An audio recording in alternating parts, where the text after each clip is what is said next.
सो UPSC ने जो CSAT के साथ करा है, I know to a level it is unfair, है ना। ये सिविल सर्विसेज एप्टीट्यूड का टेस्ट कम और ये लैंग्वेज का टेस्ट धीरे धीरे ज्यादा बनता जा रहा है। क्यों? क्योंकि ग्रेटली अगर आपकी इंग्लिश के ऊपर कमांड अच्छी है या फिर अगर आपकी हिंदी के ऊपर कमांड अच्छी है, तो आपके चांसेस एग्जाम को निकालने के थोड़े ज्यादा हो जाते हैं। Right. I will give you my own example. जब हम इनिशियली सीसैट करते थे, जो पहले के समय के होते थे 2020 से पहले के, तो we use to score around 120 110 consistently. जैसे ही 2022 के अंदर आए या 2021 के अंदर आए, इसके अंदर एक स्कोर के अंदर डिप आया। क्यों? क्योंकि यूपीएससी ने क्वांट को अलग ही लेवल पे नचा दिया और इंग्लिश को थोड़ा सा मॉडरेट कर दिया। तो जो मेरी स्ट्रैटेजी रही 2025 में, 2025 में एंड 2024 में, it was more based upon the language. अगर आपने दृष्टि आईएएस के जो फाउंडर है विकास दिव्यकीर्ति सर, उनका भी अगर पॉडकास्ट सुना होगा तो उन्होंने भी यही कहा था कि सीसैट को निकालने का जो सबसे आसान तरीका है वो क्या है। वो ये है कि जो इंग्लिश के या फिर आई वुड से जो रीडिंग कॉम्प्रिहेंशन है, आप उसके ऊपर कमांड लेकर आओ। क्योंकि आपको नेट में छप 27 क्वेश्चन सही करने होते हैं और 28 से 30 क्वेश्चन तो रीडिंग कॉम्प्रिहेंशन के आ जाते हैं। आराम से एस्पिरेंट जो है यहाँ पे 24 क्वेश्चन अपने सही कर सकता है। रीडिंग कॉम्प्रिहेंशन से आप क्या कर सकते हो? कट ऑफ के पास पहुंच सकते हो, you can reach close to the cut off. और इसके बाद मैथमेटिक्स या फिर आई वुड से कि जो क्वांट है, राइट। तो क्वांट के आप इजी वाले क्वेश्चंस को हंट करो और उनको कर लो, राइट। एंड इसको देखते देखते आई वुड से कि in 1.5 hours of the examination you will be able to clear the cut off. अब आप कहोगे बढ़िया है तो वीडियो बंद कर दो, but I want to tell you the hard truth, which is कि 90% of the people watching this video, है ना, they are not going to implement it before the examination। And बहुत सारे बच्चे तो मतलब जीएस का कट ऑफ निकाल लेते हैं और सी सेट में फेल हो जाते हैं। क्यों? Because of over confidence. तो जो स्ट्रैटेजी मैंने फॉलो करी 2024 में, and the strategy which I followed in 2025, वही स्ट्रैटेजी मैं आपको बताने वाला हूँ। एंड आप देख सकते हो कि भाई मैं तो पूरी शीट लेकर गया था, अपने आप को बता के गया था कि भाई इटरेशन 1 में क्या करना है, इटरेशन 2 में क्या करना है, इटरेशन 3 में क्या करना है, इटरेशन 4 में क्या करना है, मुझे एग्जामिनेशन में किन किन चीजों पे ध्यान देना है। मैं तो भाई ये सब लिख कर लेकर गया था ताकि एग्जामिनेशन में मेरे दिमाग में रहे। I was revising this sheet before the examination.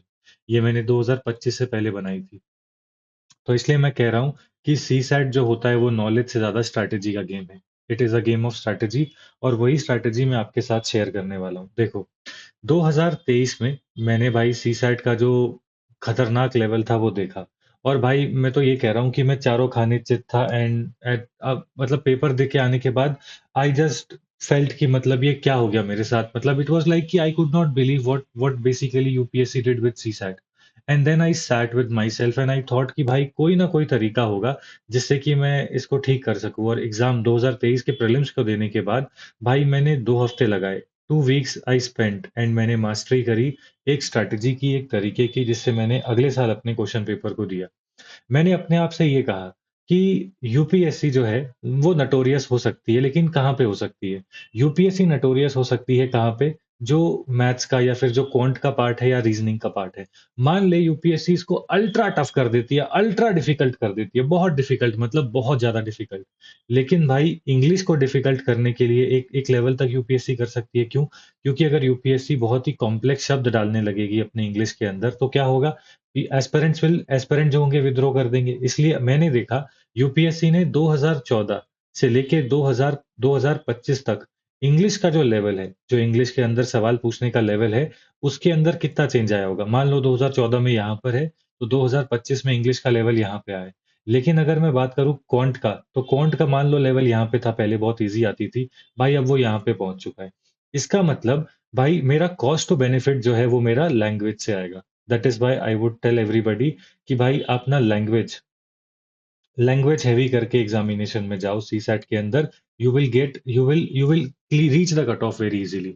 And वो ये आदमी कह रहा है जो कि खुद इंजीनियर है, मतलब अपन खुद इंजीनियर है। एंड मैं खुद अपने क्वांट हैवी करके जाता था कि मैं क्वांट के थ्रू अपना सीसैट का एग्जाम निकालूंगा। बट भाई मैं सच बता रहा हूँ तुमको, प्लीज तुम अगर 2014 से लेके 2025 तक के सारे इंग्लिश के पेपर सॉल्व कर दोगे, मैं भी करवा दूंगा यूट्यूब पे फ्री में लाइव में, है ना? तो तुम आराम से पॉज करके करते रहना भाई। तूने अगर इतना कर लिया ना, तुझे ना कोई कोचिंग की जरूरत है, ना ही तेरे को किसी और चीज की जरूरत है। You will easily score around 50 to 55 marks आराम से। अब तू कहेगा बाकी नंबर कहाँ से आएंगे, उसके लिए हम बैठे हैं। यूपीएससी क्या करती है ना, मान लीजिए कि भाई 30 क्वेश्चन आ गए रीडिंग कॉम्प्रिहेंशन के, 50 क्वेश्चन आएंगे मैथ्स एंड रीजनिंग के। You know what UPSC is doing these days, वो 30 क्वेश्चन तो ऐसे डालेगी जिसको बहुत मतलब moderate to difficult, which are moderate to difficult, कि मतलब भाई करते टाइम बैंड बजती है, डर लगता है कि भाई अगर ये नहीं हुआ तो मेरा टाइम जाएगा। But there are 20 question which are easy to moderate. ये ऐसे वाले होंगे कि अगर कोई भी एस्पिरेंट शांति से पेपर करेगा तो ये वाले क्वेश्चन मार लेगा। तो यहाँ पे अगर आप इंग्लिश की बात करो, है ना, अगर आप इंग्लिश की बात करो तो मान लो कि 28 क्वेश्चन है, एवरेज एस्पिरेंट भाई 24-25 मार लेता है, क्योंकि बचपन से हिंदी या इंग्लिश तो तू पढ़ ही रहा है ना? तो तूने यहाँ पे 24 क्वेश्चन मार लिए। और मैथमेटिक्स में तू आराम से 20-21 सवाल कर लेता है। बस मैं तुझे सिखाऊंगा वो तरीका क्या है जिससे तू ये क्वेश्चन हंट करता है। टोटल कितना हो गया? टोटल हो गया 45। भाई इन 2025 सी सेट, इन 2025 सी सेट मैंने कितने क्वेश्चन अटेम्प्ट करे थे? मेरे सामने ही पड़ा हुआ है। मैंने अटेम्प्ट करे थे दो ज्यादा, 45 से 47। ठीक है। मैंने इंग्लिश के अंदर अटेम्प्ट करे थे 26 क्वेश्चंस। एंड वो आदमी जो कि पहले क्वांट को पहले करता था 2023 से पहले, सडनली वो इंग्लिश करने लग गया और मैंने क्वांट के बस 21 क्वेश्चन करे। अपने आप से देखो मैंने क्या कहा है, आप खुद देखो, है ना, अपनी स्ट्रैटेजी में कैसे मैं बदलाव लाया हूँ। पहला है टाइमर वन। ये 30-30 मिनट्स के स्लॉट होंगे, 30 minutes, 30 minutes, 30 minutes and 30 minutes. Total 2 hours हो गए। मैंने लिखा है फर्स्ट 30 मिनट्स में सिंपल वन लाइनर पैसेज को कर, है ना, एंड मल्टीपल मल्टीपल स्टेटमेंट्स वालों क्वेश्चंस को इग्नोर करने का। सिंपल वन लाइनर पैसेज का मतलब क्या होता है? ये वाले पैसेजेस, ऐसे वाले पैसेजेस। ठीक है। ये वाले जो पैसेजेस होते हैं ये सिंपल वन लाइनर पैसेजेस हैं। जैसे कि अगर आप यहाँ पे देखोगे, कोई पैसेज निकालता हूँ एक सेकेंड। हाँ, ये देखो भाई, ये पैसेज है, ठीक है, ये वाला पैसेज यहाँ से लेके यहाँ तक है। अब यहाँ पे देखो क्या लिखा है।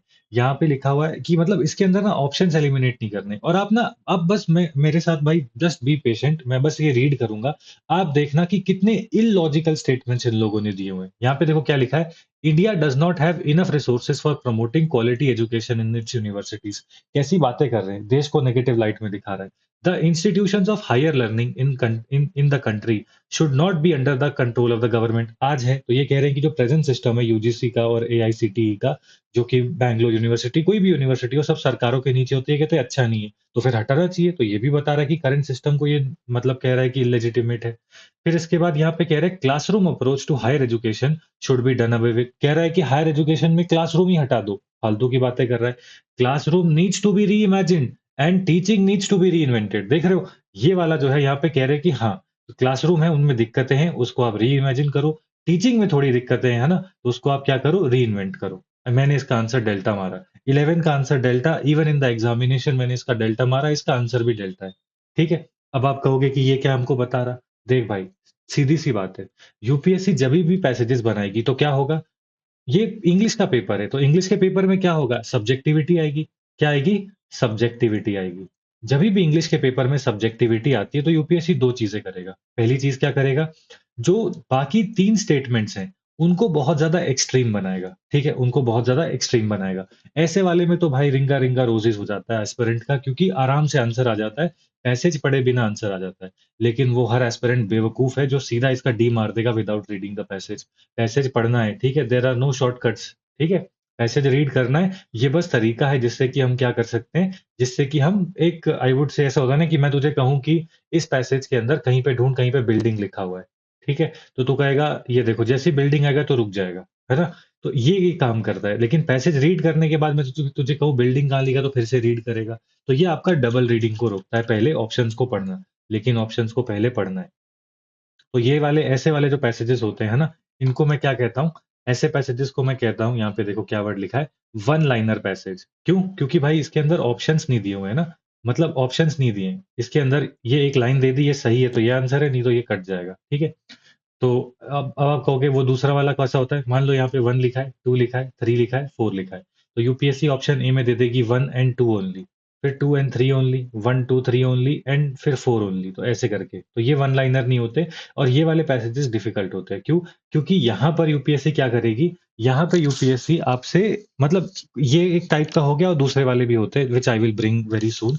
तो वहां पर दिक्कत क्या होती है, वहां पे दिक्कत ये होती है कि भाई ये स्टेटमेंट और ये स्टेटमेंट में डिफरेंस कम हो जाता है, ठीक है, डिफरेंसेस कम हो जाते हैं, ठीक है। लेकिन ये वाली जो स्टेटमेंट होगी है ना, ये वाली अगर जो भी स्टेटमेंट उसमें से होलिस्टिक है वो आंसर होता है।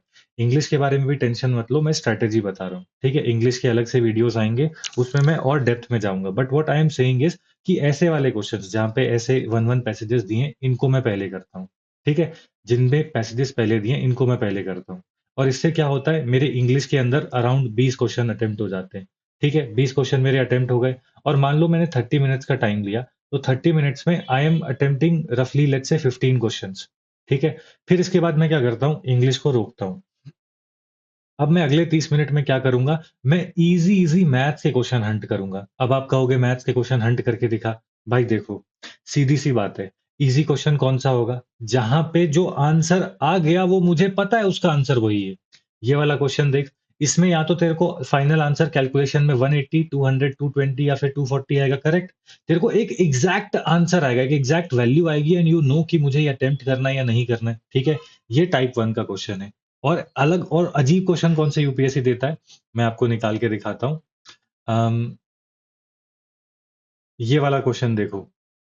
अ, अभी यहाँ था, ओके। हाँ भाई, ये वाला क्वेश्चन देखो क्या लिखा है। यहाँ पे देखो क्या लिखा है, three prime numbers P Q R each less than 20 are such that p minus Q is equal to Q minus R. How many distinct possible values can we get for p plus Q plus R. मान ले कि भाई तूने 3 values निकाल ली, ठीक है। मान ले कि तूने निकाल ली 5 वैल्यूज। बाद में तुझे तुझे पता चलता है कि कोई एक और वैल्यू थी जो कि सिक्स वैल्यू भी थी, तो इसका आंसर 6 हो जाएगा। मान लीजिए आपको बस 4 वैल्यूज आई और आपने एक वैल्यू या एक एडिशन को मिस कर दिया और आपकी फिफ्थ वैल्यू नहीं आई। तो ऐसे वाले क्वेश्चंस में दिक्कत क्या होती है कि भाई आप अटेम्प्ट करते टाइम भी आप श्योर नहीं होते कि जो मुझे आया है क्या इतनी पॉसिबल वैल्यूज हैं या एक आधी वैल्यू भी आएगी।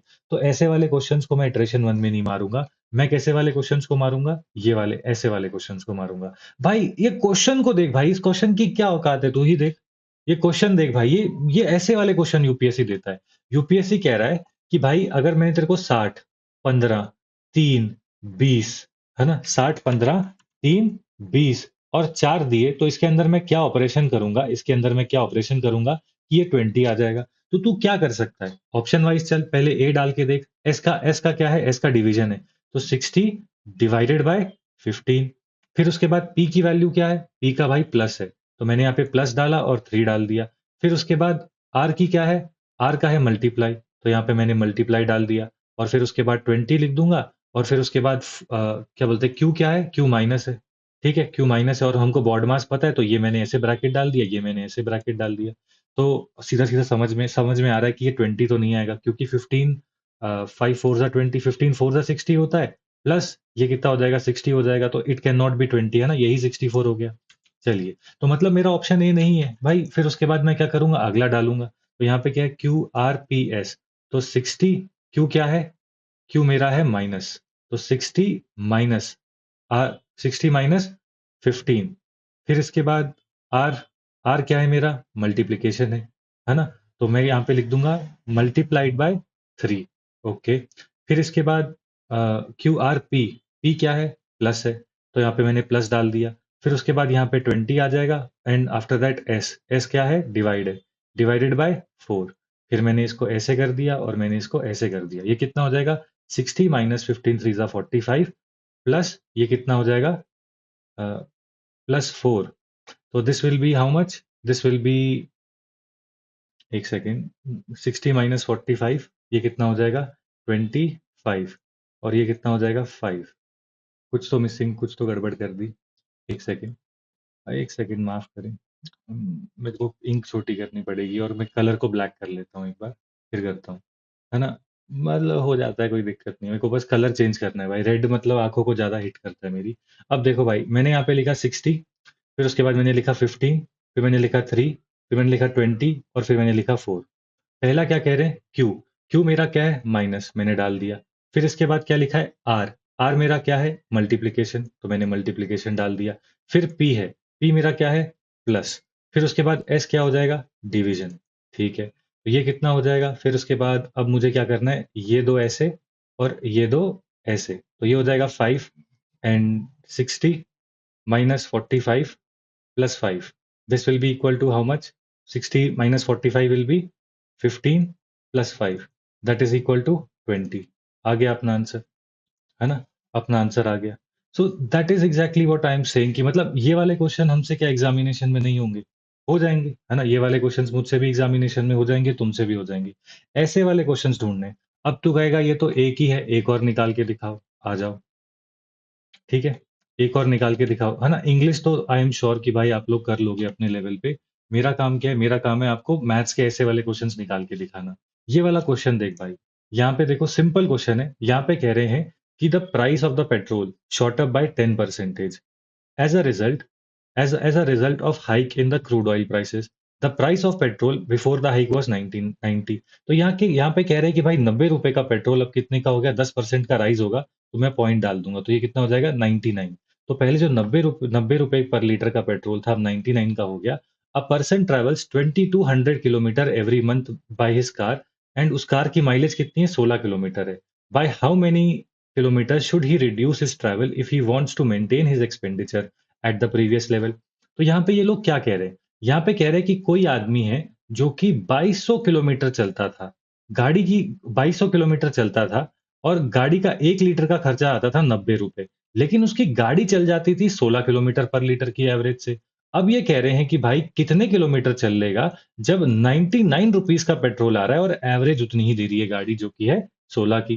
तो अब सीधी सीधी बात है भाई, इससे ये कट जाएगा, एंड आई नो कि भाई 11 9 जा, एंड 11 2 जा 22, और 0 0, एंड 9 9 1 जा, 9 10 जा, तो ये हो जाएगा 2000। कि पहले आदमी 2200 किलोमीटर चल पा रहा था, अब सिर्फ 2000 किलोमीटर चल पा रहा है, तो कितना कम चल पा रहा है, 200 किलोमीटर ही कम चल पा रहा है ना? ऐसे वाले क्वेश्चन से, these are the level of questions which UPSC has put, and ऐसे 20 क्वेश्चन होते हैं एग्जामिनेशन में। ये 20 क्वेश्चन तुझे हंट करने, और ये एक स्किल है जो कि कब आएगी, जब आप प्रीवियस ईयर क्वेश्चंस को एनालाइज करोगे। तो आपको क्या करना है, अगर इफ यू आस्क मी कि भाई मैं सी सेट कैसे निकालूं, और बहुत सारे लोग कहेंगे कि आप पीवाईक्यू लगाओ, मैं कहूंगा आप पीवाईक्यू लगाओ मत, आपको पीवाईक्यू को हंट करना है। You have to find these questions in your examination. और ये कब हो पाएगा, ये स्किल बहुत आराम से आ जाती है भाई, मेरी तो फटती थी, है ना? हमने तो यूपीएससी की आग सही है, तो इसलिए अपनी तो फटती थी एग्जामिनेशन में, ठीक है? तो ऐसे वाले क्वेश्चंस तो ढूंढ ढूंढ के मारने हैं। अब आप कहोगे नहीं, दो ही क्वेश्चन होते हैं, एक और दिखाओ तो कॉन्फिडेंस आएगा। अभी चलो, आ जाओ, ढूंढ लेंगे, अभी ढूंढ लेंगे। ये भी 19 भी है, बट मैं चाहता हूँ कि भाई हद प्रचंड इजी क्वेश्चन दिखाऊं तुम्हें, जो कि मतलब ऐसे कि तुम कहो कि हाँ भाई ये क्वेश्चन भी था 2025 में। चलो देखते हैं, ये वाला क्वेश्चन देखो भाई। यहाँ पे ये थोड़ा सा पैटर्न गंदा हो चुका है, ठीक है? मैं इसको थोड़ा साफ करके लिखता हूँ।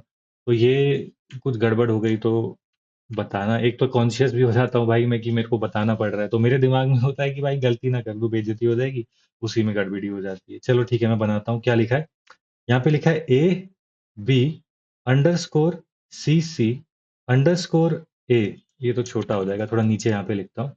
यहाँ पे देखो क्या लिखा है, ऊपर कर लेते हैं इसको। यहाँ पे लिखा है A B underscore C C underscore A underscore B C C C underscore B B C underscore. ठीक है भाई, अब मैं इसको जब देख रहा है, मेरे को यहाँ पे 3 सी दिख रहे हैं, ठीक है? और मेरे को यहाँ पे 2 बी दिख रहे हैं, है ना? मेरे को 3 सी और 2 बी दिख रहे हैं, और यहाँ पे मेरे को ए बी का पैटर्न भी दिख रहा है। ठीक है, एक तरीका तो ये है समझ, वो ऐसे मतलब हाई ऑर्डर वाले एस्पिरेंट। मेरे जैसे बच्चे एस्पिरेंट के लिए आप लोग क्या कर सकते हो भाई? कुछ नहीं, सीधा पकड़ो, ऑप्शन डालो, है ना? सीधा ऑप्शन उठा के डाल दे। ये देख, पहले मैंने ये डाला, पहले था बी सी बी सी ए।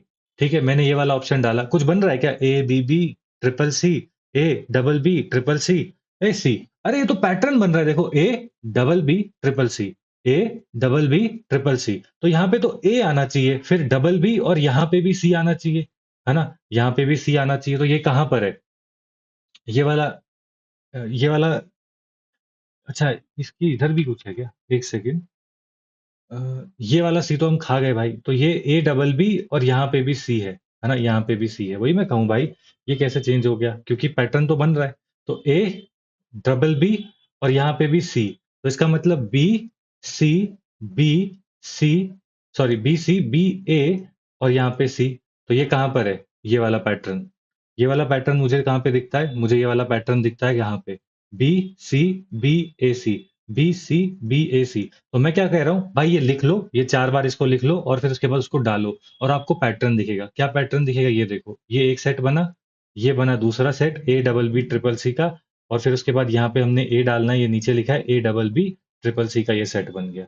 क्या ये क्वेश्चन बहुत डिफिकल्ट है? दिस इज नॉट डिफिकल्ट, है ना, ये क्वेश्चन डिफिकल्ट नहीं है। देखो मैं भी फंबल करके भी मैं ठीक कर रहा हूँ, बिकॉज मतलब काफी टाइम हो गया सी सेट करके, और मैंने कहा ना भाई कि सी सेट में ऐसा होता है ना कि एक तो होता है कि मैं आंसर निकाल के लाऊं और वो परफेक्शन के साथ दिखाऊं, बट दूसरा होता है कि हाँ ठीक है, मतलब ये वाले क्वेश्चंस मेरे को इजी लग रहे हैं, ये मैं एस्पिरेंट के सामने बैठ के कर लूंगा तो उसको भी लगेगा कि हाँ ठीक है, बढ़िया है ना। तो वो वाले तरीके से मैं आता हूँ। ठीक है, कि मतलब ऐसे कि जब मैंने स्कैन करा, है ना, मैंने जब स्कैन करा जो मुझे इजी लगे, मैंने एक जगह पे लिख लिया उनको। जैसे ये वाला क्वेश्चन देखो, अब तुम कहोगे कि नहीं नहीं, क्वेश्चन तो डिफिकल्ट आता है, ये क्वेश्चन डिफिकल्ट है, क्या कह रहा है, देखो यहाँ पे, यहाँ पे कह रहा है कि, थोड़ा जूम कर लेता हूँ तुम लोगों के लिए, साफ साफ दिखेगा। यहाँ पे लिखा है P is brother of Q. ये सिंपल मेरा फंडा होता है, अगर मेल है तो डब्बा डालता हूँ, फीमेल है तो गोला डालता हूँ, ठीक है।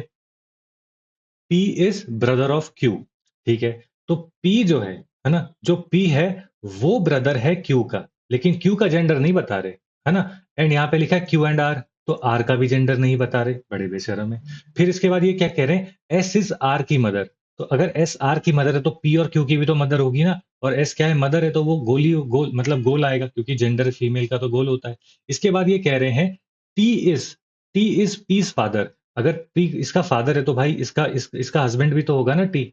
समझ में है कि यहाँ पे लिखा हुआ है टी इज पीस फादर, तो ये मेरा बन गया ग्राफ, है ना, मस्त मेरा ये वाला बन गया। अब क्या मैं इससे क्या क्या कंक्लूजन्स ले सकता हूँ, देखो यहाँ पे कह रहे हैं S and T R couple, S and T R couple, जोड़ी सलामत रहे। Q is T son, Q का भाई जेंडर ही नहीं है तो मैं कैसे बताऊंगा सन है डॉटर है, हटाओ इसको। टी इज क्यूज फादर, ठीक है भाई, ये मेरे से गलती हो गई, ये ऐसे होगा, डब्बा होगा, है ना, क्योंकि यहाँ पे लिखा है ना टी इज पीस फादर, तो यहाँ पे डब्बा आ जाएगा, माफी दे दे। ठीक है, चलिए यहाँ पे लिखा है टी इज क्यूज फादर, तो टी इज क्यूज फादर बिल्कुल है।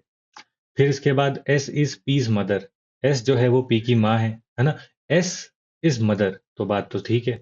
फिर इसके बाद ये लिखा है R is T's daughter, R is T's daughter, R का जेंडर नहीं दिया है तो ये भी गलत हो गया। यहाँ पे लिखा है पी इज एस इज सन, जो यहाँ पे देखो हमारे पास पी का क्या है, हमारे पास पी का जेंडर है कि वो मेल है, और वो एस का क्या है, सन भी है, तो ये वाली स्टेटमेंट भी करेक्ट होगी। तो यहाँ पे क्या होगा, 4 स्टेटमेंट करेक्ट हो जाएंगी। क्या ये बहुत डिफिकल्ट है, टेल मी। ये दो सी सेट 2025 का सवाल है, and this is what I am saying कि इंग्लिश तो तू नचा देगा, है ना, इंग्लिश तू प्रैक्टिस करेगा ना। मैं कहता हूँ फेब्रवरी में इंग्लिश मत कर, तू मार्च में अगर इंग्लिश करना शुरू कर देगा तो भी तू इंग्लिश नचा देगा। क्यों? क्योंकि इंग्लिश का एक सेट पैटर्न है, वो पैटर्न को हंट करना है, तेरे से नहीं होता तो मैं यूट्यूब पे करा दूंगा। मैं मतलब ऐसे हो जाएगा कि भाई तू ऑप्शन रखेगा तुझे आंसर आएगा, लेकिन फिर मैं तेरे को बोलूंगा अबे पागल, सी सेट में जादू ना हो जाए तो कुछ एक बार पैसेज भी पढ़ ले, है ना। ये वाले जो हंटिंग है ना, ये टेक्निक है भाई, ये मैं आपको बता सकता हूँ, लेकिन ऐसे मतलब हैंड होल्डिंग नहीं कर सकते ना, ये टेक्निक आपको ढूंढनी पड़ेगी। अब आप कहोगे नहीं नहीं, कितने क्वेश्चन कर लिए अभी तक, एक ये कर लिया और शायद ऊपर 2 कर लिया ना, टोटल कितने क्वेश्चन कर लिए एक बार बता देना, कितने क्वेश्चन कर लिए, बताना जरा, कितने क्वेश्चन किए। और ये मेरी नहीं है, मेरे को ये ऑनलाइन मतलब ये पेपर मुझे मिला है, तो दिस इज नॉट माई, मेरी ऐसी नहीं होती, मेरा तो पूरा पूरा काला होता है। कितने क्वेश्चन हो गए एक बार बताना। ठीक है, अब ये वाला सवाल देखो, तुम कहते हो यूपीएससी तो बहुत डिफिकल्ट सवाल पूछ रहा है। यहाँ पे कह रहे हैं कि France, F R A N C ई, ठीक है, जो फ्रांस है उसका है 6 5 4 3 2 और 1। जर्मनी, GERMANY, जर्मनी का क्या है, 9 1 5, और फिर उसके बाद 8 4 3 और 7। तो भाई यहाँ पे अगर आप देखोगे तो ई दोनों में आ रहा है, ठीक है, ई दोनों में आ रहा है, और यहाँ पे भी ई की वैल्यू 1 है और यहाँ पे भी ई की वैल्यू 1 है। यहाँ पे कह रहे हैं यमन की वैल्यू क्या होगी, तो जहां पे भी ऑप्शन में 2 1 होंगे वो मेरी वैल्यू होगी, तो यहाँ पे भी है, यहाँ पे भी है, यहाँ पे भी है, यहाँ पे भी है, यहाँ पे भी है, यहाँ पे भी है, तो इसको मैं हटा दूंगा। भाई वाई की वैल्यू यहाँ पे क्या है, 7, तो जहां पे 7 नहीं होगा वो मैं हटा दूंगा। ठीक है, तो यहाँ पे लिखा है Y E M E N, तो भाई 1 1 हो गया। ठीक है, फिर उसके बाद y की वैल्यू कितनी थी 7, तो 7 डाल दिया। m की वैल्यू कितनी है, m मुझे यहाँ पे दिख रहा है कि m की वैल्यू कितनी आ जाती है 8, है ना, m की वैल्यू कितनी आ जाती है 8 आ जाती है। तो मेरा अपने आप आंसर आ गया 71813। इसमें क्या डिफिकल्ट था भाई, एक f की वैल्यू 6 दे दी, r की 5 दे दी, तुझे बस यमन निकालना था उसमें से। Was it difficult? This I don't think this is difficult, है ना। ये डिफिकल्ट थोड़ी है। तुझे ऐसे वाले क्वेश्चन इटरेशन 1 में हंट करने, और हंट करना एक आर्ट है। वो आर्ट कैसे आता है, जानकर कि तेरे कौन से टॉपिक स्ट्रांग है, और तू उन स्ट्रांग टॉपिक्स में नचा देता है पेपर को, है ना। इन द सेम वे जो भी क्वेश्चंस मैं यहाँ पे अटेम्प्ट कर रहा हूँ, ये सारे के सारे मैंने एग्जाम में भी इटरेशन 1 में मारे थे। ठीक है, मेरे पास मेरी शीट है। ठीक है, सॉल्यूशन नहीं है बट शीट है। वैसे ही आप ये वाला सवाल देखो, यहाँ पे लिखा है NO is coded as 210, NOT is coded as 4200, note is coded as 21,000। तो नोट्स क्या होगा? मैंने क्या किया, ABCDEFGHIJKLMNOPQRST, टी ही सबसे बड़ा है ना, तो इतना ही लिखूंगा। 1 2 3 4 5 6 7 8 9 10 11 12 13 14 15 16 17 18 और 20। यहाँ पे क्या लिखा है, no is coded as 210, N की वैल्यू कितनी है 14, और ओ की वैल्यू कितनी है 15। भाई मैं 14 और 15 को 210 कैसे कर सकता हूँ? एग्जामिनेशन में मेरे साथ ये हुआ, मैंने कहा भाई 5 और 4 20 लास्ट में तो आता है, तो मैं एक बार करके देखता हूँ। मैंने किया भाई, 15 into 4, 5 4 20 होता है। फिर उसके बाद 5 4 और 1, तो ये कितना हो जाएगा 0, 5 4 9 2 11 1 1, और भाई आ गया। क्या बात है जी, आ गया। तो मतलब यहाँ पे आई वाज लाइक भाई बहुत बढ़िया, अब अपना सी सेट तो हो रहा है। क्योंकि ऐसे वाले क्वेश्चन जब होने लगते हैं तो कॉन्फिडेंस आने लगता है। फिर इसके बाद टी आया, तो टी की वैल्यू कितनी है 20, तो इसमें इसमें क्या किया, 210 into 20 कर दिया, है ना। तो ये कितना हो जाएगा, ये हो जाएगा 42, हाँ 21 2 42, और 2 जीरो है तो 2 जीरो आ गए। तो ये लो भाई 2 जीरो और आ गए। फिर इसके बाद ई है, तो ई कितना है 5 है, तो ऑफकोर्स भाई 2100। अब यहाँ पे क्या कह रहे हैं, नोट्स एस की वैल्यू कितनी होगी, तो मेरे को इसके अंदर क्या करना है, एस की वैल्यू को जोड़ना है। तो मतलब मुझे क्या करना है, 21,000 के अंदर 11 को मल्टीप्लाई करना है। तो 3 जीरो तो ऐसे ही आ जाएंगे। ठीक है, फिर इसके बाद what I will do is, यहाँ पे मैं लिख सकता हूँ, देख के समझ में आ रहा है कि 2 1, और फिर उसके बाद 2 1, तो ये कितना हो जाएगा, ये हो जाएगा, यहाँ पे आ जाएगा 1, यहाँ पे आ जाएगा, अ, एक सेकेंड, एस की वैल्यू कितनी है, अरे मैंने एस की वैल्यू 11 है ना, और 2100 चल रहा है NOTE। हाँ तो करेक्ट तो है भाई, कर दे 21 into 11, तो 2 1 2 1, यहाँ पे 1, यहाँ पे 3, और यहाँ पे 2। या खुदा, क्या गड़बड़ कर दी। नोट 4200, 21,000, तो एस को बस तो मल्टीप्लाई तो करना था 21 में। 21 में कितना मल्टीप्लाई करना है, 11। Hmm what mistake did I do, अरे यार ये 11 नहीं है, देखा भाई, I am a living example in front of you, है ना भाई, मैंने इसको 11 कर दिया जबकि ये 19 है ना। तो this is the same thing, अगर आप देखोगे, मतलब मैं आपको वापस लेके चलना चाहता हूँ, मेरी गलती से सीखो, है ना। ऐसे होता है ना कि मतलब मेरे दिमाग में ये चल रहा है कि अगर मैं धीरे पढ़ाऊंगा तो people will skip the video, कि मतलब अगर मुझे तेज पढ़ाना है उन एस्पिरेंट्स के लिए जो कि विच इज रॉन्ग, है ना। तो यहाँ पे देखो मैंने क्या लिखा है, यहाँ पे मेरी इम्पेशंस को हाईलाइट करते हुए मैंने ये लिखा है, read the question and statement end to end, aim to find the doable questions, keep the जोश हाई टिल द एंड, कि कहीं पे भी इजी वाले क्वेश्चंस आ सकते हैं उनको हंट करो। ठीक है, तो भाई यहाँ पे आपको, मेरे को तो दिख गया कि भाई कैसे यूट्यूब लाइव मेरे एक्शंस को इन्फ्लुएंस करता है। अब मैं धीरे करूंगा, अब मैंने मेरी गलती पकड़ ली, अब मैं स्लो हो जाऊंगा। ठीक है, चलिए, that is exactly what you have to do even in real life also, where you feel कि भाई मैं थोड़ा सा तेज हो रहा हूँ, वहां पे आपको स्लो हो जाना है। ठीक है, चलिए, क्योंकि देख रहे हो ना, एंड में आते आते दिक्कत हो रही है, कि मतलब ऐसे होता है ना, कि मतलब कि मुझे तेज करना है सो दैट लोगों के एग्जाम है, तो उनको चाहिए कि चीजें तेज सर्व करें। बट भाई मैं किसी के हिसाब से क्यों चेंज करूं, मैं अपनी गति से चलता हूँ, जिसको इसमें वैल्यू मिलेगी वो देखेगा, है ना। तो अब मैं ऐसे चलूंगा।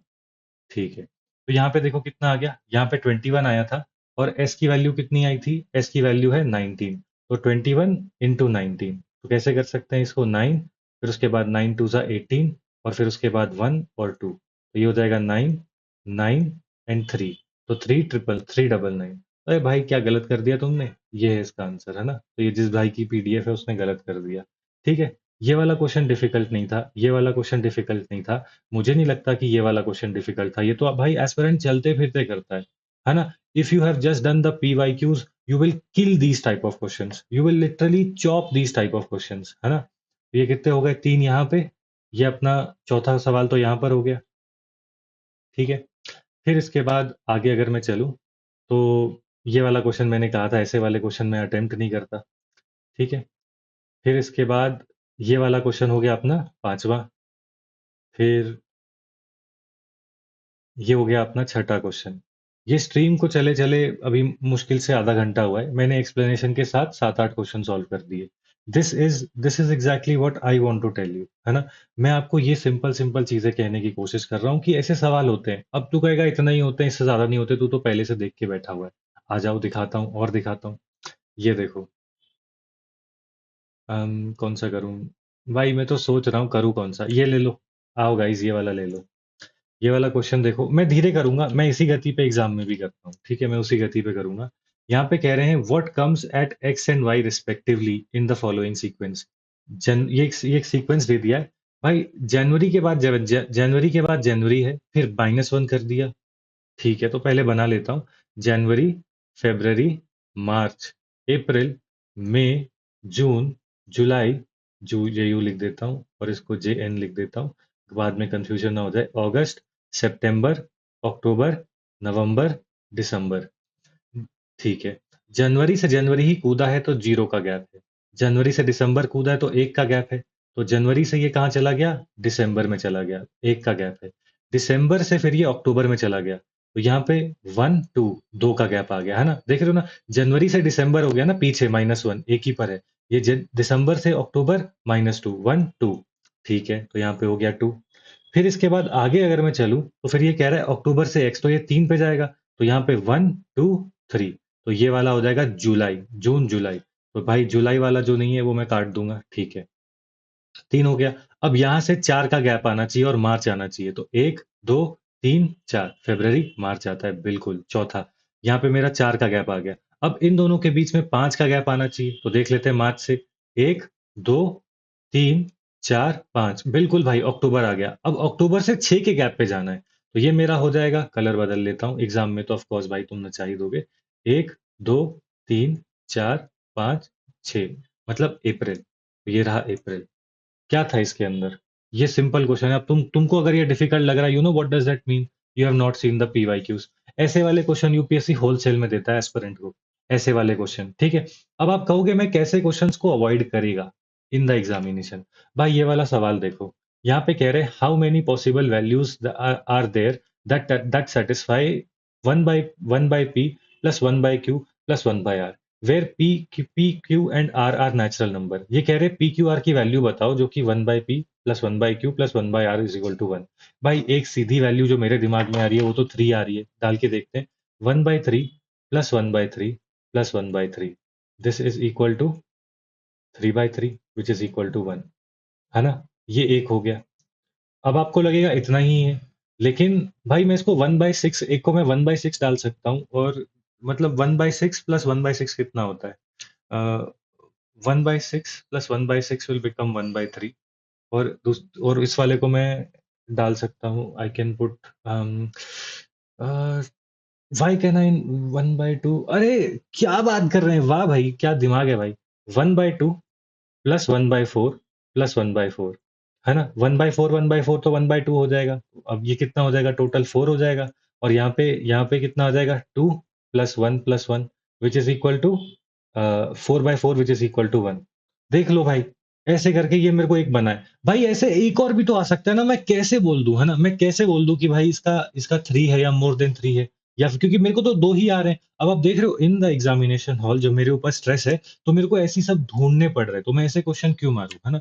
मैं ऐसे क्वेश्चन क्यों मारूं बताओ, है ना। Why should I attempt such questions when I have a question like this.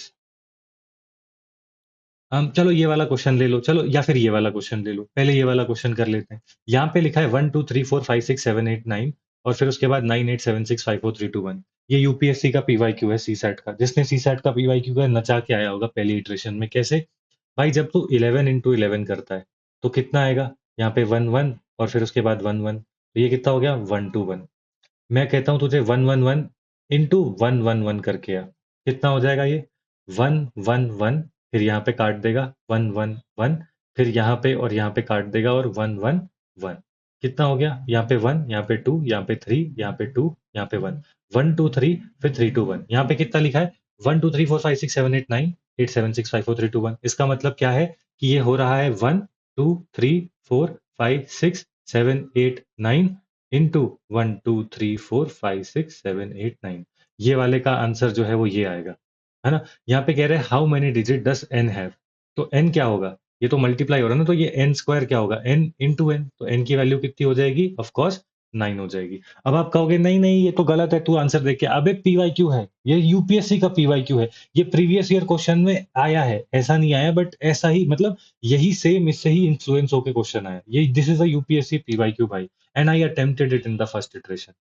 ठीक है। अब ये देखो टाइम स्पीड एंड डिस्टेंस का सवाल पूछ रहे हैं यहाँ पे। अब जिसका टाइम स्पीड एंड डिस्टेंस है वो तो 2 मिनट में ये करेगा। जैसे मेरा स्ट्रॉन्ग क्या है, मेरा time speed and distance and time and work strong है, तो मेरे लिए तो ये चुटपुट सा सवाल है। यहाँ पे क्या कह रहे हैं, यहाँ पे कह रहे हैं कि यहाँ पे सबसे पहले what is the length of the train. इससे ज्यादा इजी सवाल यूपीएससी नहीं पूछ सकता। यहाँ पे कह रहे हैं कि a tram overtakes 2 person X and Y walking at an average speed of 3 kilometre per hour and 4 kilometre per hour in the same direction and completely passes them in 8 seconds and 9 seconds, और कह रहे हैं कि length of the tram बताओ। क्योंकि भाई person है, train train भाई होती है 100 100 मीटर की, है ना, 10 10 मीटर की ट्रेन होगी यहाँ पे तो, है ना, 10 मीटर की ट्रेन। और तू भाई तेरा जो मान ले कि तू, अगर तेरा लेफ्ट प्रोफाइल से मैं देखूं तो तेरी पूरी लेफ्ट प्रोफाइल 30 सेंटीमीटर की भी नहीं होगी, मोटा होगा तो 30 सेंटीमीटर की हो जाएगी, बट इससे ज्यादा क्या ही होगी, है ना। तो दैट इज वाई मैं ये कहता हूँ कि ट्रैम के सामने इंसान का जो लेंथ है वो नेग्लिजिबल है। इसका मतलब जो डिस्टेंस डी आएगा वो exactly length of the man होगा। अब मुझे पता है कि distance is equal to speed into time है, और मुझे पता है कि speed one into time one is equal to speed two into time two. ठीक है, बट ये स्पीड क्या है, अफेक्टिव स्पीड क्या होगी, देख भाई मैं तेरे को सिंपल बताता हूँ। मान ले कि चोर इस तरफ को भाग रहा है और पुलिस इस तरफ को भाग रही है, तो बताओ पुलिस चोर के पास जल्दी पहुंचेगी, या फिर जब चोर भी इस तरफ को भाग रहा है और उसके पीछे पुलिस भी इस तरफ को भाग रही है ना। तो इस तरफ को जब भागते हैं तो क्या होगा, पुलिस को ज्यादा मेहनत करनी पड़ेगी। इस तरफ क्या होगा, जल्दी में जल्दी मिल जाएंगे, है ना, क्योंकि चोर गलती से पुलिस की तरफ ही भाग रहा है। तो इसका मतलब when objects are in opposite direction उनकी स्पीड ऐड हो जाती है, when they are in the same direction उनकी स्पीड माइनस हो जाएगी। तो अफेक्टिव स्पीड क्या होगी, that will be the speed of the tram. ठीक है, जिसको कि चलो एक्स ले लेते हैं। Speed of the tram X minus the speed of the person that is 3, ठीक है, into the time which is 8 seconds, which is equal to X minus कितना यहाँ पे 4 and into the time which is 9 seconds. ठीक है, अब इसको कर लो, 8x minus 8 3 is 24 is equal to 9x minus 9 4 is 36। अब भाई ये इस तरफ चला जाएगा, ठीक है, तो ये 9 हो गया, 9x, तो ठीक है मोटा मोटा x ही आ जाएगा ना, तो ये x हो गया। एंड फिर उसके बाद ऑफ कोर्स मतलब दिस विल बिकम 36 माइनस 24। अब इसको मैं ऐसे करता हूँ, 24 प्लस 6 इज 30 प्लस 6, तो x की वैल्यू कितनी आ गई, 12 आ गई।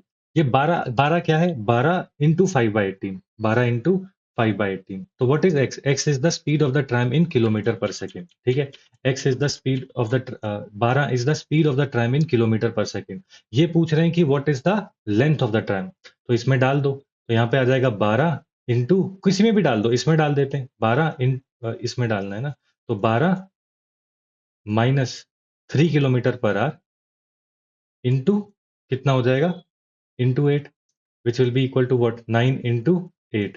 अब यहाँ पे 9 इंटू 8 मेरे को आ गया, and I know that it is 5/18। 5/18 से क्यों मल्टीप्लाई करना, ये 5/18 क्यों आया, because it is in kilometre per hour, और यहाँ पे मीटर में पूछा है। Whenever you have to whenever you have to change the speed from kilometre per hour to metre per second, you just multiply by 5/18। ठीक है, kilometre per our से metre per second में 5/18 होता है, और metre per second से kilometre per our में जब करना है तो 18/5 हो जाएगा। ठीक है, तो मैंने, अब मेरे को पता है 9 1 9, 9 2 18, 2 1 2 4 8, 5 4 20 आ गया, है ना? तो मैं ऐसे क्वेश्चंस को क्यों छोड़ेगा? तो ये भाई मेरा स्ट्रेंथ वाला टॉपिक है ना, ऐसा थोड़ी है कि भाई मैं पढ़ के नहीं जा रहा हूँ, मैं तुक्के के सहारे बैठा हूँ। तो दिस इज़ माय स्ट्रेंथ वाला टॉपिक, इसको मैं मारेगा, है ना? इसको मैं 2 मिनट में मारेगा, ऐसा ये वाला क्वेश्चन मैंने किया ही नहीं एग्ज़ामिनेशन में। I know that for some it will be easy, but मुझे पता है कि सर्कुलर ट्रैक में यूपीएससी मेरे को तो नचा देता है, and I can do this question but it is going to take me 5 minutes. Why should I waste 5 minutes? मैं अपना 5 मिनट काहे बर्बाद करूँ, जब इतने सिंपल क्वेश्चन है। ये क्वेश्चन मैं 2 मिनट में किया क्यों? क्योंकि मैंने पीवाईक्यू किया हुआ था। This is exactly what you have to do in your examination. PYQ नचा के जाओ, कोई कोचिंग कुछ नहीं लेना, ठीक है? कोई coaching is not going to help you. You just have to do the PYQs, ठीक है? सीसैट लिखा है ना, civil services aptitude test, basic रखेंगे, बेसिक ही तू मारेगा। अब तू ये वाला सवाल देख भाई, है ना? तू कहता है ना कि भाई 1-2 होंगे, ये वाला सवाल देख 10th वाला, चलते-चलते दिख गया। यहाँ पे कह रहे हैं what is the unit digit in the multiplication of 1 into 3 into 5 into 7 into 9 into 999। मैं कहता हूँ वो भूल जा, भाई तू 1 इंटू 5 कर, कितना आएगा? 5 आएगा। मैं कहता हूँ कि भाई तू 3 इंटू 5 कर, कितना आएगा? 15। मैं कहता हूँ 7 इंटू 5 कर, कितना आएगा? 35। मैं कहता हूँ भाई 9 इंटू 5 कर, कितना आएगा? 45। अरे जब इसका मतलब क्या है, जब भी कोई ऑड नंबर आएगा उसको बाद में 5 से एक बार मल्टीप्लाई कर दिया तो हमेशा एंड में 5 आएगा, है ना? तो सारे के सारे ऑड नंबर ही तो है, 1 3 5 7 9 9 9, है ना? यहाँ पे 11 डाल दे, 13 डाल दे, तो इसका मतलब अंत में क्या आएगा? जैसे ही 5 आ गया, काम खत्म। मैंने जब ये क्वेश्चन देखा भाई, मैंने तो कहा भाई बच गए, ये क्वेश्चन देख लिया, है ना? I just took maybe a minute to think, है ना? जब आंसर इजीली आ जाता है मैं सोचता हूँ भाई यूपीएससी कोई गेम तो नहीं खेल रही, है ना? अब देखो भाई ये भी कोई सवाल हुआ? This is pure logic and you will gain this logic how? When you will do the previous year questions, ठीक है? ठीक है? ऐसे ही ये वाला सवाल देख भाई, इसमें क्या ही है, मतलब मैं वही कह रहा हूँ ना कि मतलब what happens ना भाई, हमारे हाथ पैर फूलने लगते हैं once we don't know 5-6 questions in the examination, and I am saying that it is a game of hunting, है ना? It is a game of hunting. ये वाले क्वेश्चन यूपीएससी ने कम से कम 15 से 20 पूछे पीवाईक्यू में, उतने भी नचा के चला गया ना, तेरे को तू ये तो क्वेश्चन 2-2 मिनट में बनाएगा इन द एग्जामिनेशन। यहाँ पे देख क्या लिखा है, एक 4 डिजिट नंबर दे दिया, which is when divided by 3 5 6 9 leaves remainder 1 3 4 7। ऐसा लगता है अरे भगवान क्या पूछ लिया, कुछ नहीं पूछ लिया। देख 3 से जब डिवाइड करेगा तो रिमाइंडर 1 आएगा, 5 से जब डिवाइड करेगा तो रिमाइंडर क्या आएगा? 3 आएगा, 6 से जब डिवाइड करेगा रिमाइंडर 4 आएगा, 7 से जब डिवाइड करेगा तो रिमाइंडर, अरे 6 से जब डिवाइड करेगा तो रिमाइंडर 4 आएगा, 7 से करेगा तो 9 आएगा। ठीक है? नहीं, 7 से नहीं, 9 से जब डिवाइड करेगा तो रिमाइंडर 7 आएगा। तो 3 5 6 7, तो 3 5 6 9 3 5 6 9 1 3 5 7 1 3 4 7 1 3 4 7, बढ़िया। अब क्या करना है? देख भाई, कुछ नहीं। मुझे पता है कि भाई कोई भी नंबर अगर 3 से मल्टीप्लाई होगा, तो वो ससुरा का सम भी 3 से मल्टीप्लाई होगा। I will give you an example. 9 2 ज़ा 18 होता है, 8 प्लस 1 9 होता है, ये भी 3 से डिवाइड होगा, है ना? कोई भी नंबर ले लो, 12 3 36 होता है ना? 36 3 से डिवाइड होगा, 6 3 9 होता है, 9 3 से डिवाइड होता है, 36 भी होगा, है ना? तो ये इसका डिविजिबिलिटी रूल है 3 का। तो इसका मतलब अगर कोई भी नंबर 3 से डिवाइड होता है तो वो वो उसका सम भी 3 से डिवाइड होना चाहिए, और वो रिमाइंडर 1 देता है। It has to give me remainder 1। तो 1068 लिखा हुआ है, ठीक है? मैं इसको क्या कर सकता हूँ, रिमाइंडर पहले काट लो, 1067 कर लो। क्या ये 3 से डिवाइड होता है? 6 और 1 7, 6 और 1 7, 7 7 14। कैसी बातें कर रहे हैं आप, है ना? आपको समझा नहीं समझा? भाई मैं तेरे को ये कह रहा हूँ, व्हेन यू डिवाइड 16 बाय 3, है ना? The remainder is 1। इसका मतलब क्या होगा? इसका मतलब ये होगा कि 5 3 जा 15 होता है ना? यहाँ पे मैं लिखूंगा 5 into 3 is equal to 15 plus 1 है, तो रिमाइंडर 1 आया। क्यों? क्योंकि ये 15 से एक ज्यादा है। मैं ये कह रहा हूँ कि इसमें से एक माइनस कर दे तो ये कितना हो जाएगा? 15 ना? तो इसको परफेक्टली 3 से डिवाइड होना चाहिए। जब मैंने 1068 को 1067 करा तो ये कितना हो गया? 7 7 14। तो ये भाई 3 से डिवाइड नहीं हो रहा, तो ये मेरा आंसर नहीं होगा। इसको करके देखते हैं। 1071, भाई इसका सम कितना हो गया? 7 8 9। तो ये भाई 3 से डिवाइड हो रहा है, तो ये मेरा आंसर हो सकता है। आगे देखते हैं। यहाँ पे 1078 है तो -1 करूंगा, तो ये कितना हो जाएगा? 1077। 7 7 14 और 1 15, तो ये भी बंद हो रहा है, तो ये भी मेरा आंसर हो सकता है। आगे देखते हैं, इसको करके देखते हैं। 108 और यहाँ पे 1 आ जाएगा। 8 और 1 9 और 1 10, तो ये भी कट गया, तो ये भी मेरा आंसर नहीं है। मैं 3 से यहाँ तक पहुंच गया, ठीक है? 3 से मैंने 2 ऑप्शन एलिमिनेट कर दी, मैं 2 में आ गया। अब सबसे अच्छे से डिवाइड करने वाला कौन सा है बताओ? सबसे इजीली डिवाइड होता है 5, है ना? यहाँ पे ये लोग कह रहे हैं कि 5 से डिवाइड करेंगे तो रिमाइंडर 3 आएगा। तो मेरे पास बस 2 ही आंसर आ सकते हैं। मैं अगर इसमें 5 माइनस करूंगा तो ये कितना हो जाएगा? क्या ये इससे अगर मैं 3 माइनस करता हूँ, है ना? ये क्योंकि 5 से रिमाइंडर 3 आता है, तो मतलब 1072 से जब मैं 3 माइनस करूँगा, तो जो मुझे आंसर आएगा वो परफेक्टली 5 से डिविजिबल होगा। नहीं होगा, है ना? नहीं होगा, बिकॉज़ यहाँ पे कितना आ जाएगा? यहाँ पे लास्ट में 9 आ जाएगा ना, तो ये वाला नहीं होगा। यहाँ पे ये आ जाएगा 1069, तो ये डिवाइड नहीं होगा। लेकिन जब मैं 1078 को करता हूँ, 1078 में से 3 निकालता हूँ, तो कितना हो जाएगा? 1075, और भाई ये 5 से पक्का डिवाइड होता है, तो मेरा आंसर क्या हो गया? 1075। This is also PYQ. अगर तूने पीवाईक्यू कहा है तो ये क्वेश्चन गलत कर ही नहीं सकता, तो ये क्वेश्चन स्किप नहीं कर सकता। ठीक है, आई मतलब मैं पढ़ाना छोड़ दूंगा अगर किसी ने पीवाईक्यू किया और वो बोलेगा कि मैंने ये क्वेश्चन स्किप करा था 2025 में। हाँ, तुम बेवकूफ हो सकते हो, वो अलग बात है कि तुमने देखा नहीं कि भाई, या फिर तुम डर गए देख के। बट भाई, these are classic question which UPSC is repeating over the years. ठीक है, UPSC is repeating this over the years. ठीक है, चलिए, तो ये भी एक क्वेश्चन हो गया। आगे देखते हैं। हम्म, अच्छा, अब तो 8 7 आ गया ना, तो नीचे की तरफ ही जाना पड़ेगा। ढूंढे जरा और कोई क्वेश्चन है क्या। ये वाला question for some people they can do it, मैंने एग्जाम में नहीं करा था, but it is easy, it is on the easier side. इतना कोई वो नहीं है। बट आई वाज लाइक कि भाई पावर्स का खेल है, तो मैं उसको बाद में ही देखूंगा, पावर से टक्कर मतलब बाद में लेंगे। um, ये वाला देखो क्या लिखा है। ये वाला क्वेश्चन देखो, करना नहीं है। अ natural number n is such that it can be expressed as n is equal to p plus q plus r, where p q r where p q and r are distinct factors of n. How many numbers below 50 have this property? कर ले। मान ले तेरे को 7 number आए, तेरे को 6 number आए, 7 थे। मान ले तेरे को 7 नंबर आए, 8 थे। मान ले कि तेरे को 8 नंबर आए, 9 थे। तू तो गया ना। You will never be sure, और तू हमेशा सोचता रहेगा भाई कोई आगे पीछे कोई नंबर छूट तो नहीं गया मेरे से, है ना? तो मैं ऐसे क्वेश्चंस काहे करूं पहली इटरेशन में। ये अगर आपसे होते हैं तो भी आप बाद में कर लो ना, पहले वो वाले क्वेश्चन कर लो जहां पे टक टक आंसर आता है कि भाई पक्का पक्का ये मेरे को यही आंसर आएगा। ठीक है, 100% sure I am going to get this answer. चलो अब ऐसा कोई क्वेश्चन ढूंढते हैं।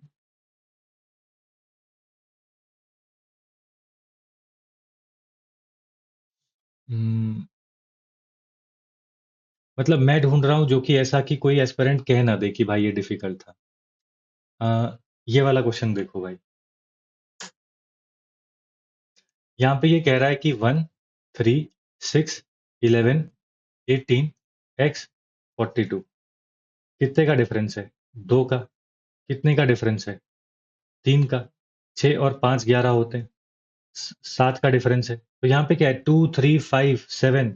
तो भाई ये क्या है? ये प्राइम नंबर का तो डिफरेंस आ रहा है, तो अगला डिफरेंस कितने का हो जाएगा? अगला डिफरेंस हो जाएगा 11 का। तो 18 प्लस 11 इज इक्वल टू 29, है ना? और आप एक स्टेप आगे भी जा सकते हो। आप कह सकते हो कि अगला प्राइम नंबर 13 है, तो इसमें मैं 13 डाल देता हूँ, 9 3 12, और फिर उसके बाद 42। किसी के माई के लाल में इतना दम नहीं है कि कह दे कि इसका आंसर सी नहीं है ना? तो ऐसे वाले क्वेश्चन जब आप एग्जाम में मारते हो मैथमेटिक्स में या फिर क्वांट में सबसे पहले, तो it gives you a lot of confidence कि भाई मेरा सी सैट नहीं रुक रहा, है ना? क्योंकि मैंने इंग्लिश में इजी मार लिए और मैं मैथ्स में वैसे क्वेश्चन मार रहा हूँ जो कि बहुत बहुत अल्ट्रा अल्ट्रा मतलब इजी है। तो ऐसे क्वेश्चंस को हंट करना है। अब आपको लगेगा मुझे मुझसे नहीं होगा, अरे तू ये वाली ट्रिक को अप्लाई करके देख भाई। ये जैसे मैं आपको बताता हूँ, जैसे आंसर राइटिंग है। आंसर राइटिंग से मेरे को डर लगता था, है ना? It it was like a nightmare for me. I felt कि I can never write answers because I have spelling mistakes का भी इशू, है ना? कभी स्कूल में कभी कॉलेजेस में ध्यान नहीं दिया, स्पेलिंग मिस्टेक होती रहती थी, तो वो थोड़ा डिमोटिवेट करता था, है ना? बट लिखते लिखते अब ऐसा हो गया कि मतलब पेपर कंप्लीट हो ही जाता था मेंस में। कोई दिक्कत नहीं होती थी। क्यों? क्योंकि उस फियर को मैंने कहा कि मतलब ये फियर नेचुरल है। इट इज जस्ट दैट कि I have to put in a lot of effort, brain के अंदर एक्टिवेशन एनर्जी उतनी है नहीं, तो I am finding excuses. I am just finding random excuses to do it, कि मुझसे तो नहीं होगा। तो पीवाईक्यू उठा के देख, तेरे को ऐसा लगेगा भाई ये क्या बता दिया उस आदमी ने, ऐसा लगने लगेगा। ठीक है, चलिए और कोई क्वेश्चन देखते हैं। I am trying to find easy easy questions. ठीक है। हाँ, ये क्वेश्चन मेरे लिए आसान है। ठीक है, टाइम एंड वर्क का क्वेश्चन है, देखो कितना आसान है। यहाँ पे कह रहे हैं कि X can complete 1/3 of a certain work in 6 days. अरे अगर तू किसी कोई काम 1/3 of some work you 6 days में करता है, तो वन वर्क मतलब वो पूरा काम कब करेगा? 6 इंटू 3 18 डेज में करेगा, है ना? ये तो सिंपल सिंपल सा लॉजिक है। तो यहाँ पे ये कह रहे हैं कि X can complete this work in 18 days. ठीक है, y can do 1/3 of the work in 8 days, 8 3 24। तो y can do this work in 24 days. ठीक है। Z can complete 3/4 of the work of the same work in 12 days. भाई Z जो है, ये कह रहे हैं 3/4 काम करता है कितने दिन में? 12 दिन में। तो मेरे को क्या करना है? कुछ नहीं भाई, 12 को लो, इंटू 4 डिवाइड बाई 3 कर दो। 3 1 जा 3, 3 4 जा 12, तो ये कितना हो जाएगा?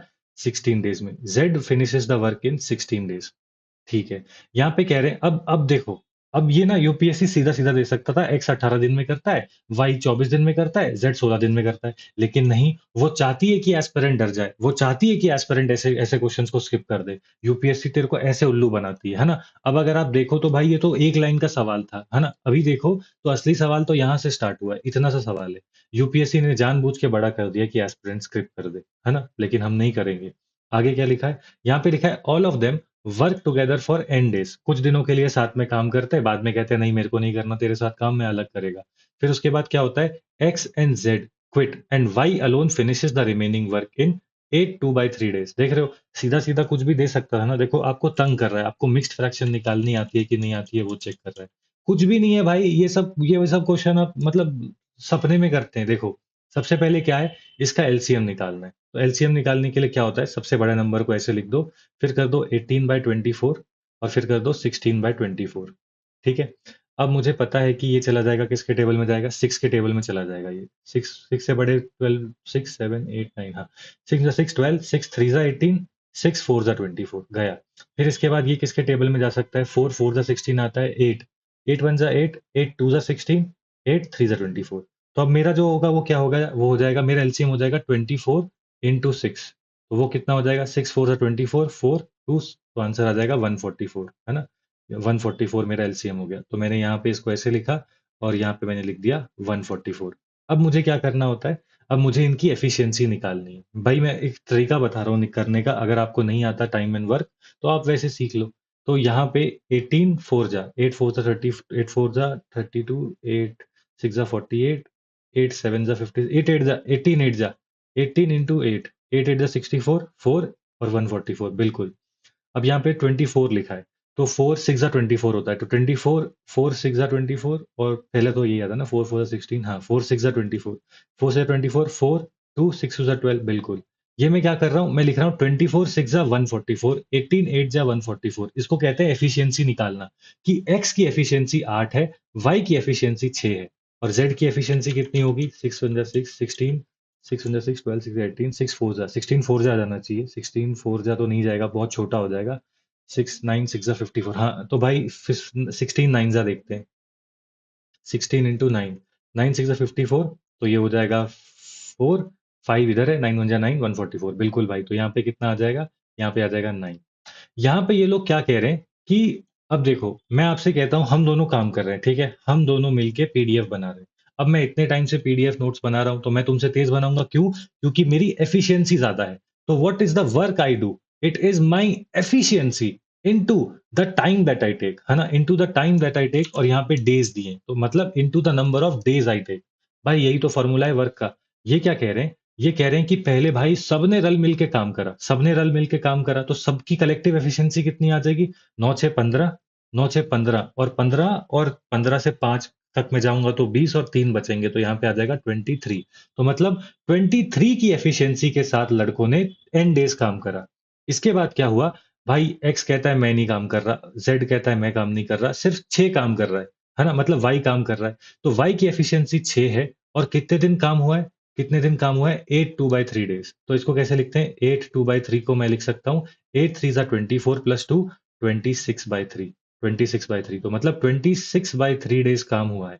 ठीक है, 26/3 डेज काम हुआ है। और टोटल काम कितना है? मैंने कहा ना, total work done is equal to my efficiency into the number of days. मैंने अपनी पीठ पीठ रगड़ी है, हाथ रगड़े हैं, जो भी रगड़ा है।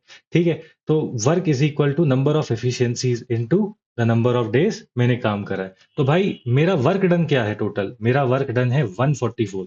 ठीक है, मेरा वर्क डन क्या है? 144। अरे वर्क डन में ही तो जब मैं ऐड कर रहा हूँ तभी तो आ रहा है ना, तो मैं वर्क डन से एफिशिएंसियां निकाल रहा हूँ। ठीक है, तो अब मेरे से वो बोल रहे हैं कि कितना होगा, तो दैट विल बी 144। अब इस लड़के को सॉल्व कर लो, तुम्हारा आंसर आ जाएगा, करके देखते हैं। यहाँ पे कह रहे हैं कि 3 1 जा 3, 3 2 जा 6, तो 26 2 जा कितना हो जाएगा? 26 2 जा विल बी 2 6 इंटू 2, 6 2 जा 12, 2 1, 2 टू द 4 5। अब बोलोगे भाई इतना इतना डीप डीप में जाके क्यों कर रहा है छोटी छोटी कैलकुलेशन, क्योंकि भाई मैंने देखा है जैसे ही मैं एंड में पहुंचता हूँ, है ना, जैसे ही मैं फ्रूट के पास पहुंचता हूँ मैं थोड़ा सा तेज करने लगता हूँ और वहीं पे दिक्कत हो जाती है। तो 144 माइनस 52 कैसे निकालेंगे? चार में से दो गए दो, और ऑफ कोर्स 9 और 5 15 होते तो यहाँ पे 9 आ जाएगा। तो अब आ रहा है n is equal to 92 divided by 23। तो 23, 3 4 जा 12 होता है, 23 इंटू 4, 4 3 जा 12, 2 1, 4 2 जा 8 9। भाई मेरा आंसर आ गया 4, है ना। For me this was easy, मेरे लिए ये आसान था। क्यों? क्योंकि पीवाईक्यू में ये भी आ रखा है, पीवाईक्यू में ये क्वेश्चन बनाए हुए हैं, पीवाईक्यू एकदम फिंगर टिप पे रखा था। और एग्जामिनेशन से पहले जब बच्चे कोचिंग एकेडमी के मोटिवेशनल वीडियोस देख रहे थे, हम बैठ के सी सैट सॉल्व कर रहे थे। मान लीजिए पेपर 20 मई को था, इस बार 24 मई को है, ठीक है। तो मान लीजिए 24 मई को अगर पेपर था मेरा भी, तो भाई 23, फिर उसके बाद 22, 21, 20, हर दिन 2:30 बजे मैंने सी सेट का पेपर दिया है। इस दिन दिया था 2024 का, 23 का, 22 का और 21 का। तुम्हें लगता है उसके बाद मेरे दिमाग को बोलना पड़ेगा भाई जाग जा, सी सेट करना है, जीएस का पेपर हो गया? This is how you prepare. It is more, CSAT is more of a mental mental resilience का गेम। ठीक है, भगवान ना करे आपके साथ ऐसा हो, but you will see your brain is exhausted after giving the first paper. क्या करने का? चाय पीने का। ठीक है, मस्त चाय पीने का। चाय दिमाग की थकावट को कम करती है। चाय नहीं है तो कोई दिक्कत नहीं है, कैफीन वैफीन जो कॉफी वॉफी मिले बढ़िया है। नहीं तो कोई छोटा सा एनर्जी ड्रिंक, पूरा मत पीना, है ना, थोड़ा सा एनर्जी ड्रिंक पी लिया, ठीक है, एनर्जी वापस आ जाती है। For me these questions were like चिटपुट, कि हाँ अरे चलते चलते करता मैं ये सारे क्वेश्चंस, है ना। तो ऐसे वाले क्वेश्चंस मैं पहले करूंगा, है ना। I will do these questions before doing other questions. And you know because of this I can see here, मेरे मैथमेटिक्स में मैंने 21 क्वेश्चन ऐसे ढूंढ ढूंढ के मारे हैं। लेकिन ये इटरेशन वन के क्वेश्चन है कि चुटपुट क्वेश्चन, भाई चलते फिरते मारेगा मैं ये वाले सवाल, है ना। और ये वाले सवाल मैं नहीं देखता, मैं कहा दूर से नमस्ते जी आपको, ऐसे वाले क्वेश्चन को, कि भाई मेरे मेरे मेरे हाथ मत लग जाना, मैं फेल हो जाऊंगा, है ना। तो ऐसे वाले क्वेश्चंस को मैं नहीं करता। यू कैन से कि नहीं नहीं अरे ये तो इजी है, I agree they are easy, but I know that there are easier questions. मैं पहले उनको करूंगा, और जब तक मैं उनको करके इंग्लिश में आके वापस मैथमेटिक्स में आता हूँ, मेरे इजी क्वेश्चन ही खत्म नहीं होते, मैं इनकी तरफ देख नहीं पाता। अब आप कहोगे इतने ही है भाई और दिखा, ये लो ये सवाल ले लो। ये क्या ही सवाल है, देखो क्या लिखा है। यहाँ पे लिखा है if the the average of three numbers P Q R is K, P is much more than the average age Q is less than the average, what is the, भाई पढ़ के ही ऐसा दिमाग में थोड़ा लगता है कि ये क्या। जब ये कहता है ना average of three numbers P Q are, मैं कहता हूँ एक दो और तीन ले लो, इनका एवरेज के है तो डिवाइडेड बाय थ्री कर दो, और यहाँ पे प्लस डाल दो। तीन दो पाँच छः, छः divided by three, three one जा थ्री, थ्री टू जा सिक्स। तो मेरा एवरेज कितना आ गया भाई? मेरा एवरेज आ गया दो। ठीक है, यहाँ पे कह रहे P is much more than the average, अरे तो पी को थ्री ले लेना, तो पी की वैल्यू ले ले थ्री। आगे क्या लिखा है? As Q is less than the average, अरे तो क्यू को ले लेना, वन ले ले, तो क्यू की वैल्यू ले ले वन। ठीक है, यहाँ पे कह रहे what is the value of R, अरे आर की वैल्यू क्या होगी, टू ही तो बचा, थ्री पी को दे दिया तो टू ही बचा। एंड यहाँ पे कह रहे what is the value of, अरे आर इज इक्वल टू के, व्हाट इज के, के इज द, के तो एवरेज है ना, एवरेज इज के, तो बिल्कुल तो के की वैल्यू टू आ गई। अब यहाँ पे मेरे दिमाग में ठनकेगा कि अरे यार कहीं गलती तो नहीं कर रहा, तो मैं क्या करूंगा, वन टू थ्री की जगह पे क्या करूंगा, आगे टू थ्री फोर ले लूंगा। क्या ले लूंगा? Two three four. फिर से डिवाइड कर लो, और फिर उसके बाद मैं थ्री से डिवाइड करूंगा, चार तीन सात, आठ और नौ, चार तीन सात आठ नौ, nine divided by three, three one जा थ्री, थ्री थ्री जा नाइन। फिर से भाई आर की वैल्यू बराबर आ गई, तो मारो निकलो भागो, है ना, हो गया भाई। क्या है ये क्वेश्चन में, what is there? Nothing is there. ये सब क्वेश्चन चौथी पांचवी का बच्चा करता है ना। बहुत सिंपल क्वेश्चन है, इट इज जस्ट दैट कि आप एक बार उस ग्रूव में आ जाओगे ना सी सेट की, तो ऐसे क्वेश्चन को ऐसे रगड़ देगा। जैसे अभी आपने देखा होगा, जब मैंने बिगिनिंग के क्वेश्चंस करे तो मेरी कैलकुलेशन में मिस्टेक हो रही थी, है ना, और मैं थोड़ा सा ऐसे, थोड़ा वैसे हो रहा था, मतलब थोड़ा शेक हो रहा था। क्यों? क्योंकि मैं सोच रहा था कि जल्दी करता हूँ, बट देन आई रियलाइज कि भाई एग्जाम में जल्दी नहीं करते, तो एस्पिरेंट को बताना है कि जल्दीबाजी नहीं करनी है। भाई कैलकुलेशन में मिस्टेक होती है एग्जामिनेशन में, एकदम धीरे धीरे मजे से करना है, बहुत टाइम मिलता है सी सेट में। बच्चे कहते हैं टाइम नहीं मिलता, पता है क्यों नहीं टाइम मिलता? एक क्वेश्चन को लेके बैठे हुए हैं और एग्जाम से पहले कभी वो क्वेश्चन किया ही नहीं। Whenever you are doing a question in CSAT, always ask yourself, भाई ऐसे क्वेश्चन मैंने किए हैं पहले, क्या ये मुझसे हो जाएगा, क्या ये इजी है? इफ दे से ना कि नहीं ये डिफिकल्ट है, तो भाई भाग जाओ वहां से, हट। पहले इंग्लिश, इसलिए मैं कहता हूँ पहले इंग्लिश के अच्छे से नचा लो, फिर उसके बाद इजी इजी क्वेश्चन ढूंढ के मारो, जीवन सफल। अब यहाँ पे तुम कह सकते हो कि भैया पेपर क्वेश्चन खत्म हो गए क्या? मैं कहूंगा नहीं भाई, ढूंढते हैं, आ जाओ। हम हाँ, ये वाले क्वेश्चन भी तो ठीक ही हैं। हाँ चलो ये वाला क्वेश्चन कर लो, आ जाओ जी, आ जाओ, आ जाओ जी, आ जाओ। ये वाला क्वेश्चन देख लो, ये भी कर लेंगे, ये भी कर लेंगे, ये भी कर लेंगे, ये भी कर देंगे, सब कर देंगे, बहुत सिंपल है। ये वाला क्वेश्चन देखो, यहाँ पे कह रहे हैं कि what is the 489th digit in the number इतना। ठीक है, मैं यहाँ पे ये नंबर दिया हुआ है 1 2 3 4 5 6 7 8 9 10 11 12, और इसमें कह रहे हैं कि 489 डिजिट क्या है। इनको लगता है कि मैं फर्स्ट स्टैंडर्ड में हूँ। भाई सिंपल सी बात है, पहले वन डिजिट चल रहे हैं, है ना, जो कि है 1 to 9 तक वन डिजिट चल रहे हैं। तो ये टोटल डिजिट कितने हैं? ये टोटल डिजिट 9 है। ठीक है ना, क्योंकि 1 to 9 है ना, तो इसलिए फिर इसके बाद क्या हो रहा है, टू डिजिट वाले नंबर आ रहे हैं जो कि चलेंगे 10 से लेके 99 तक। अब 10 से लेके 99 तक ये कितने हैं? 10 से लेके 99 तक ये हो जाएंगे कितने? 90, है ना। They are going to be, अब आप कहोगे 89 होता है ना, अब आप कहोगे 89 होता है, अबे 10 भी तो काउंट हो रहा है ना, 10 भी तो काउंट हो रहा है, तो ये हो जाएंगे 90। और यहाँ पे मैं कर दूंगा 90 into 1, और यहाँ पे कर देंगे 90 into 2। ठीक है। अरे इतना मतलब ऐसे थोड़ा वैसे दिमाग लगाओ। अब आप कहोगे कि भाई सिंपल करके बता, देखो अगर मैं आपको ये कहूं कि 10, है ना, 10 से लेके 12 के बीच में कितने, 10 10 और 12, है ना, 10 से लेके 12 तक कितने नंबर आते हैं, तो 10 - 2 कितना होता है, सॉरी 12 - 10 कितना होता है, 12 - 10 विल बी 2। तो क्या यहाँ पे 10, 11 और 12 तीन आते हैं ना, तो भाई ये इनका डिफरेंस बताता है। ठीक है, इनका डिफरेंस बताता है, डिफरेंस नहीं। मैं ये कह रहा हूँ कि 10 से लेके 12 तक कितने आते हैं, 10 से लेके, है ना, 10 से लेके, तो यहाँ पे 10 भी आएगा, 11 भी आएगा, 12 भी आएगा। इसलिए यहाँ पे जब मैंने 99 - 10 करा तो 89 + 190 लिखा। ठीक है, कि मतलब 10 को इंक्लूड कर रहे हैं। जब हम 12 - 10 करते हैं तो हम 10 को एक्सक्लूड करते हैं, 11 और 12 को काउंट करते हैं, दो हो गए। इस यहाँ पे 10 को इंक्लूड करना है, इसलिए +1 करा। ठीक है, ये एग्जामिनेशन में आपको यूपीएससी फंसाती है। ठीक है, उसके बाद यहाँ पे ये कितना हो जाएगा टोटल, 9 2 जा 18, तो ये 180, और ऊपर से 9 आ जाएगा, तो मतलब टोटल 189 डिजिट्स हो गए, है ना, 189 डिजिट्स ऑलरेडी हो गए। अरे अब आप कहोगे क्या कर दिया तूने, ये टू क्यों किया? अरे यहाँ पे एक एक डिजिट चल रहा था ना, और यहाँ पे डिजिट्स कह रहे हैं कि कितने डिजिट्स, मतलब ये 1 डिजिट, 2 3 4 ऐसे करके, तो यहाँ पे ये 9 डिजिट हो गए, ये 10वां डिजिट है, ये जीरो 11वें डिजिट पर है, तो ऐसे कह रहे हैं कि 489 डिजिट पे कौन सा है।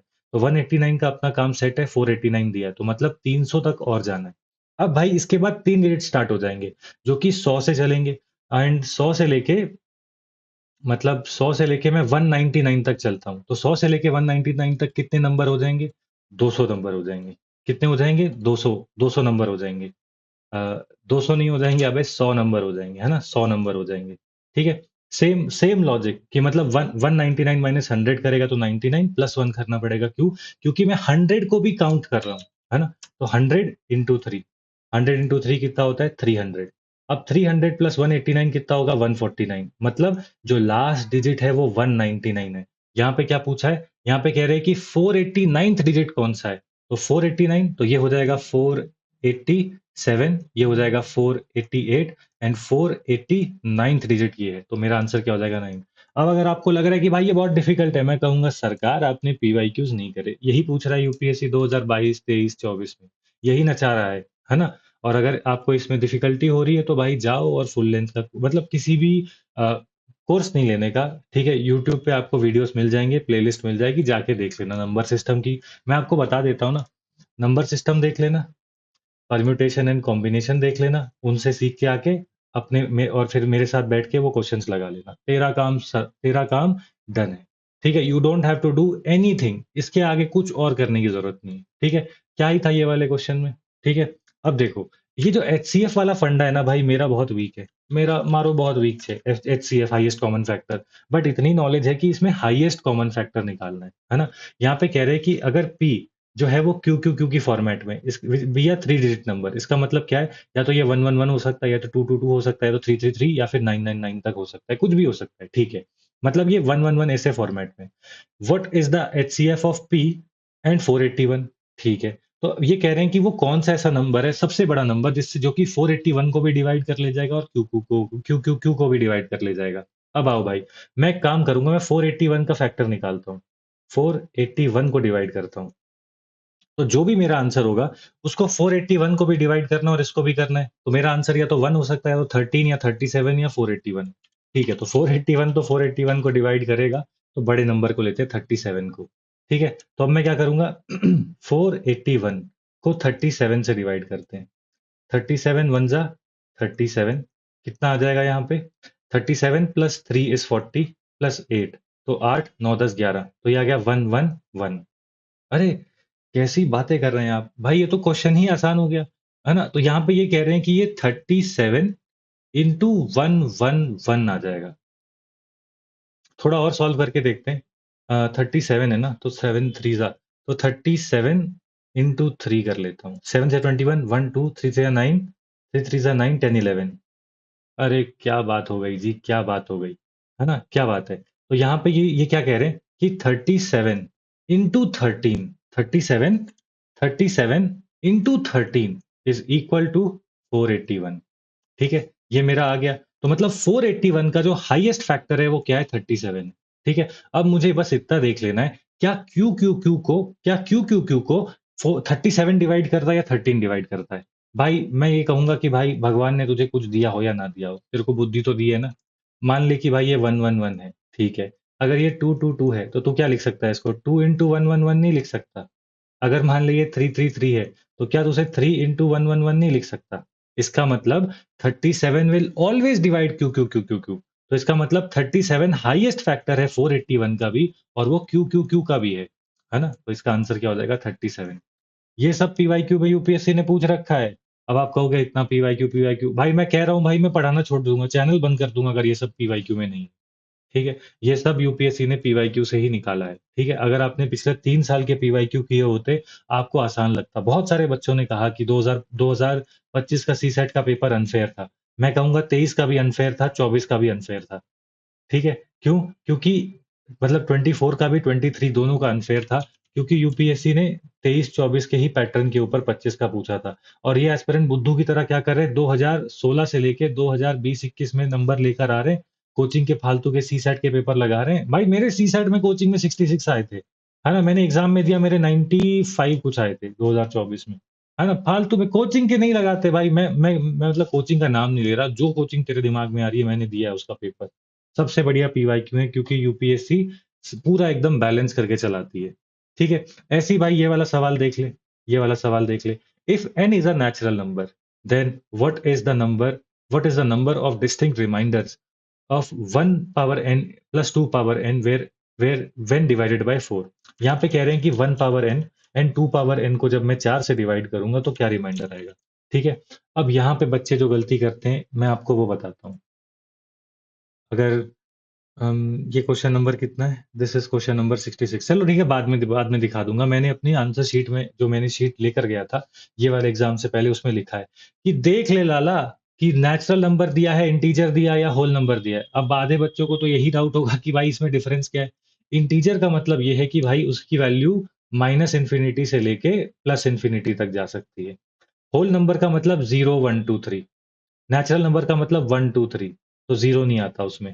अब आप बोलोगे कि क्या क्या ही डिफरेंस आ जाएगा। मान ले यहाँ पे होल नंबर लिखा होता, तो ये 1 पावर 0 प्लस 2 पावर 0 भी होता। लेकिन यहाँ पे नेचुरल नंबर लिखा है, इसलिए पहला जो होगा तेरा सैंपल, वो 1 पावर 1 प्लस 2 पावर 1 जाएगा। ठीक है, और अगर तूने नेचुरल नंबर लिया होता, तो मान ले कि मैं अज्यूम कर रहा हूँ इसका आंसर 1 है। ठीक है, तो तेरा आंसर 2 आ जाता अगर तू होल नंबर से शुरू करता। अगर इसका आंसर 2 है तो तेरा आंसर 3 आ जाता। फालतू के नंबर ऐसे फेंक के आता है एग्जाम में, क्योंकि आपका सबसे पहले यही होता है ना मन की, जैसी पावर देखी वहां पे मैं क्या कर दूं, यहाँ पे जीरो डाल दूं। ऐसे नहीं करना।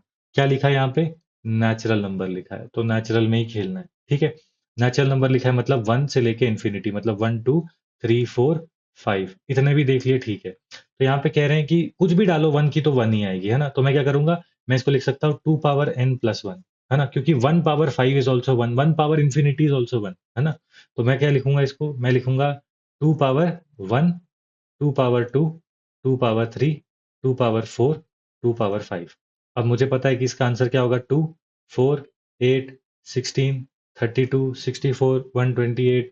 हाँ, ये सब पढ़ के रखा है ना, तुमने भी पढ़ा। 2 5 6 5 1 2 1 0 2 4, है ना? ये हम इंजीनियरिंग वालों को तो पढ़ना ही होता है ना, स्पेशली कंप्यूटर साइंस वालों को।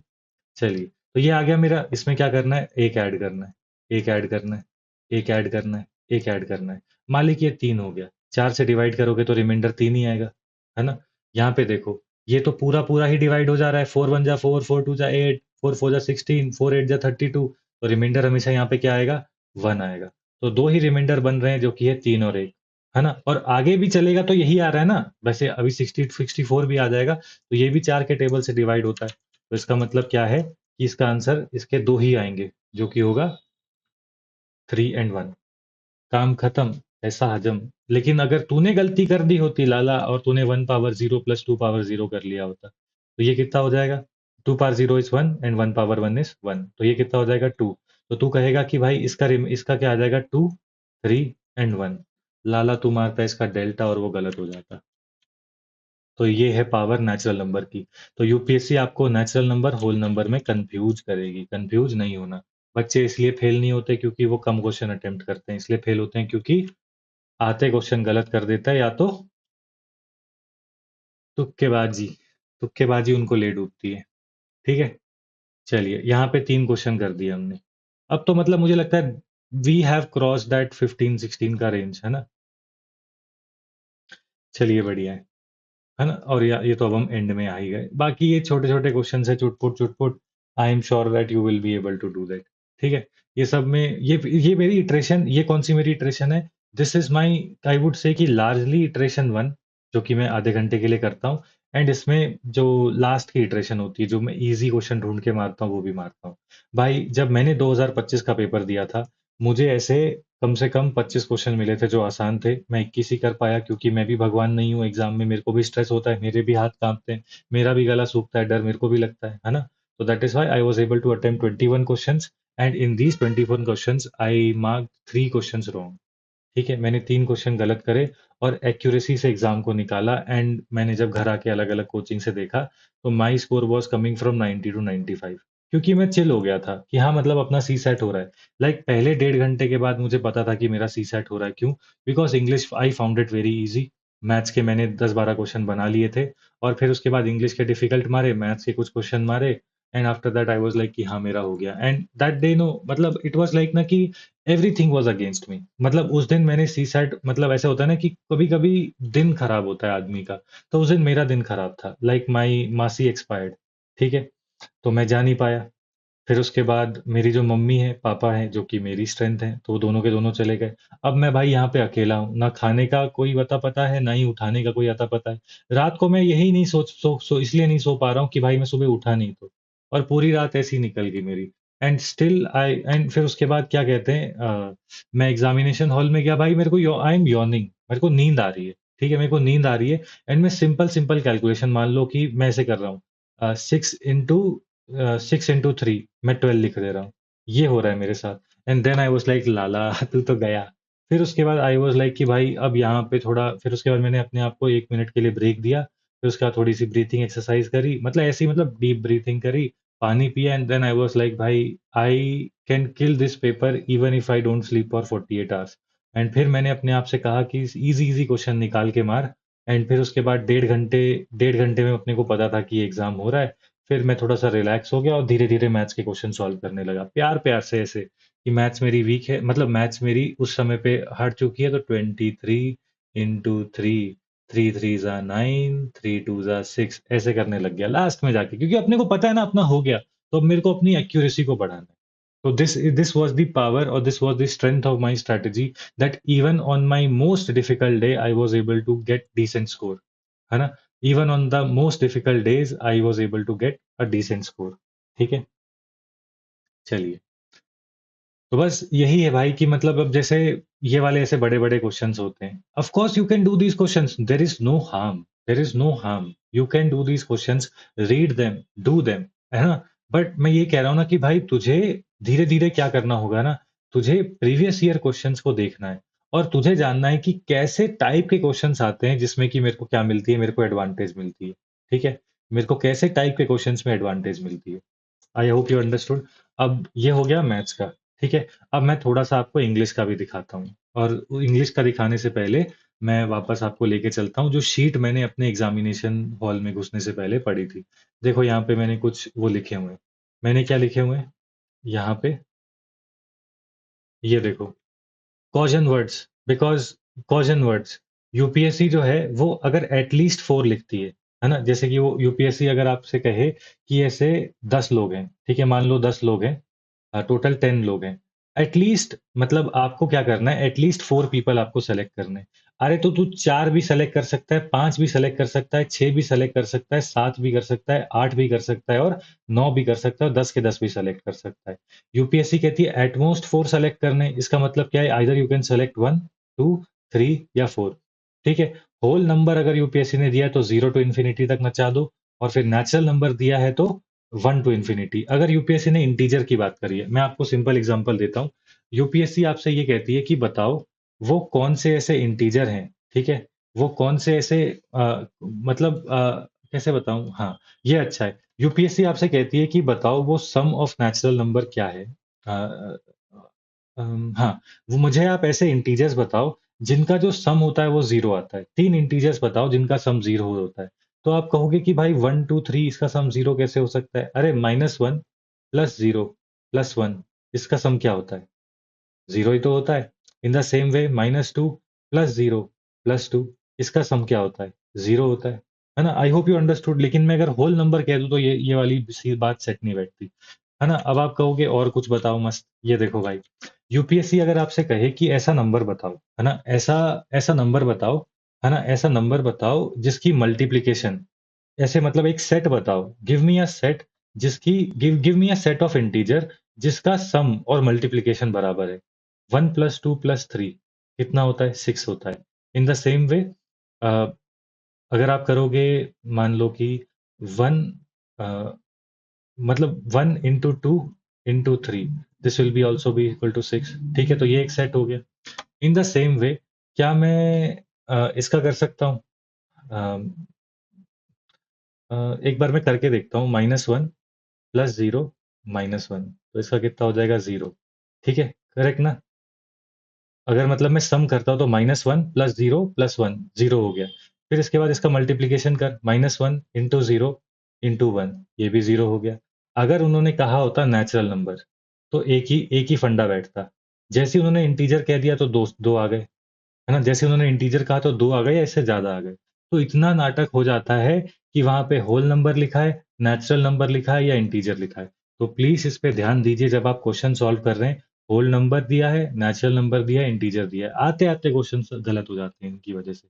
ठीक है, फिर इसके बाद यहाँ पे देखो मैंने इंग्लिश में क्या लिखा था। इंग्लिश में ये लिखा था कि अगर इम्प्लाइड लिखा है तो व्हाट ऑथर वांट्स टू से, ऑथर क्या कहना चाहता है। इन्फर व्हाट रीडर अंडरस्टूड, मतलब मैंने अपने लॉजिक से क्या समझा। तो ये वाले सवाल आसान होते हैं, ये वाले सवाल डिफिकल्ट होते हैं।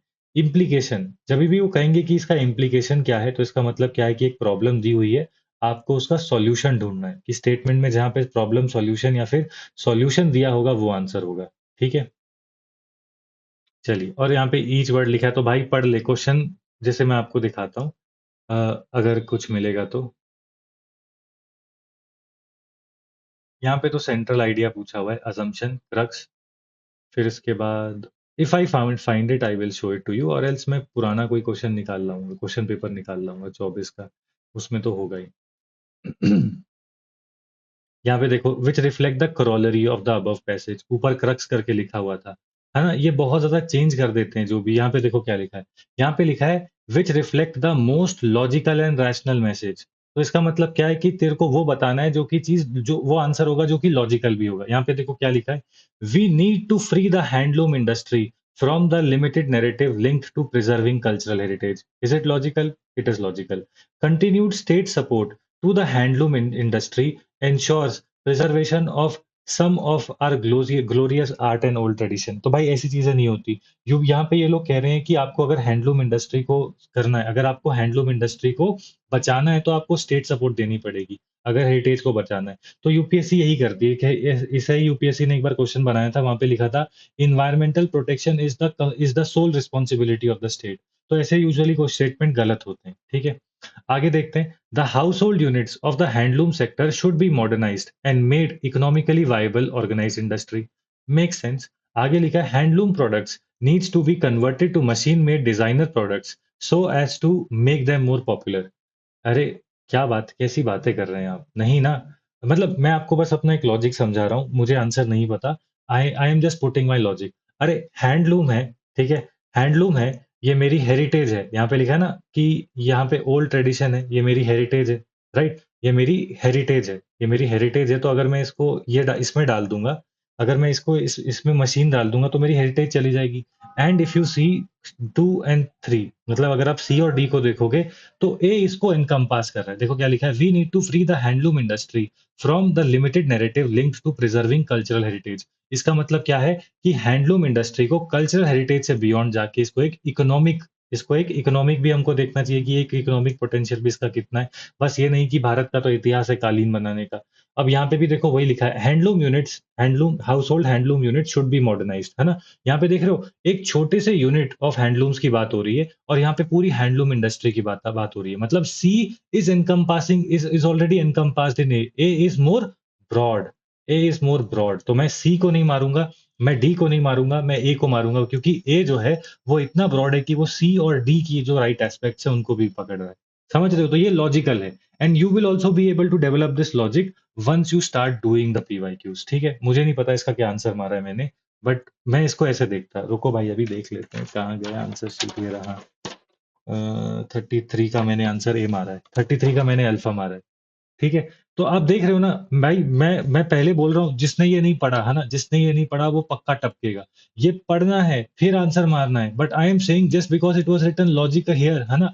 यहाँ पे लॉजिक लिखा है तो मैं क्या करूंगा, मैं अपनी बुद्धि का भी प्रयोग करूंगा। I can go a little, मतलब कि मैं लॉजिकली क्या समझा, है ना, मैं लॉजिकली क्या समझा। I hope you understood. भाई मैं तुक्केबाजी नहीं सिखा रहा हूँ, मैं तुमको बस बता रहा हूँ कि कभी कभी आप क्या कर सकते हो, कभी कभी आप सीधा सीधा आंसर के ऊपर पहुंच सकते हो, बिकॉज यहाँ पे लॉजिकल एंड रैशनल मैसेज की बात करिए। भाई मैं दोनों हाथ जोड़ के बोल रहा हूँ, ये तुक्के मत मारना, टपक जाएगा फिर मुझे आके बोलेगा। हमेशा पैसेज को रीड करना है। And personally I am very much scared about this, I am very scared of assumption वाले क्वेश्चंस। तो इनको मैं थोड़ा सा रोक के मारता हूँ, अगर मेरे को लगता है तो ही अटेम्प्ट करता हूँ, नहीं तो स्किप करता हूँ। For a very simple reason कि जो मैं अज्यूम कर रहा हूँ, है ना।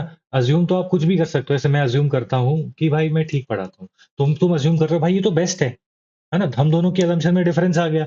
और मान लो मैं पेपर बना रहा हूँ, मैं कहूंगा ये तो तुम गलत बोल दिए, है ना। तो ऐसे assumption वाले जो क्वेश्चंस होते हैं, इनके ऊपर ध्यान से मारना है। ठीक है, इनको ध्यान से मारना है, कोशिश करना है कि इसके अंदर बोथ 1 and 2 मारने से पहले मैं एक बार देखूं। जैसे यहाँ पे देखो क्या लिखा है, there is no need for state to be involve in any manner in the handloom sector. अरे रेगुलेट तो कर ले, लॉ तो बना ले, है ना। ये तो गलत बात हो गई। Handloom products are no longer appealing and attractive in a rapidly changing world. ठीक है, तो यहाँ पे देख रहे हो, ये एक एक्सट्रीम स्टांस ले रहा है, ये एक एक्सट्रीम स्टांस ले रहा है। और इसके आंसर से मुझे समझ में आ रहा है कि we need to free the handloom industry from the limited narrative link to preserving cultural heritage. मतलब हैंडलूम इंडस्ट्री दिक्कत वाली नहीं है, हैंडलूम इंडस्ट्री में दिक्कत है। तो इसका मतलब क्या है कि इसको ठीक करना है। ये कह रहा है कि हटाओ फेंको, तो इसलिए इसका आंसर नाइदर, है ना। इसका आंसर नाइदर। 34 का आंसर क्या है, डेल्टा है। यहाँ पे तो आसानी से आ गया, लेकिन कभी कभी assumption वो बहुत क्लोजली देते हैं। ठीक है, इसलिए what is your north star?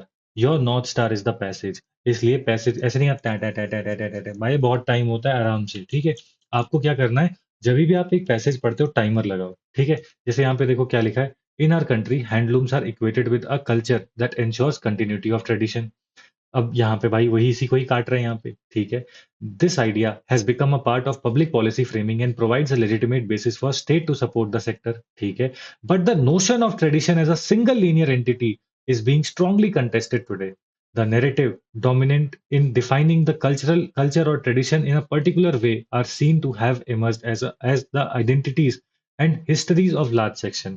ठीक है, यहाँ पे यूपीएससी ने क्या किया, जैसे हमारा होता है ना कि मैं ऐसे बोल रहा हूँ कि मतलब कि मैं ऐसे मतलब ऐसे कि मैंने रामायण सुनानी शुरू करी, फिर मैंने वहां पे बोला अरे ये तो विष्णु जी के अवतार तो कृष्णा जी भी थे और रामायण में कृष्णा जी भी घुसा दिया, है ना। तो ये यहाँ पे यूपीएससी यही कर रहा है।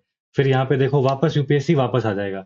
The discounted and at times forcibly stifled identities are fighting for their rightful place in the history. Against this backdrop against this backdrop, when we promote handloom as a traditional industry, it is not surprising that a large section of our population choose to ignore it। देख रहे हो, यहाँ पे ये कह रहे हैं कि भाई अगर आप ट्रेडिशनल इंडस्ट्री की बात करोगे और हमारी जो सोसाइटी है वो तो मॉडर्न को पकड़ रही है ना। तो इसलिए हैंडलूम इंडस्ट्री को आप ट्रेडिशनल ट्रेडिशनल बोलना बंद करो। यहाँ पे देखो क्या लिखा है, we need to free the handloom industry from the limited narrative link to preserving cultural heritage. आदमी को कॉन्फिडेंस आता है, आदमी को लगता है भाई एक दो दो मतलब मेरे दो तरीके से, है ना, from two logics I am reaching the same conclusion, this can not be wrong, this is how you can verify what you are attempting is right और not. There is no need for the state to become involve in any manner in the handloom sector. भाई कैसी बातें कर रहे हैं, यहाँ पे तो उल्टा कह रहे हैं कि भाई स्टेट तो भाई सपोर्ट करती है, this provides a legitimate base for the state to support, तो ऐसा तो कहीं नहीं लिखा।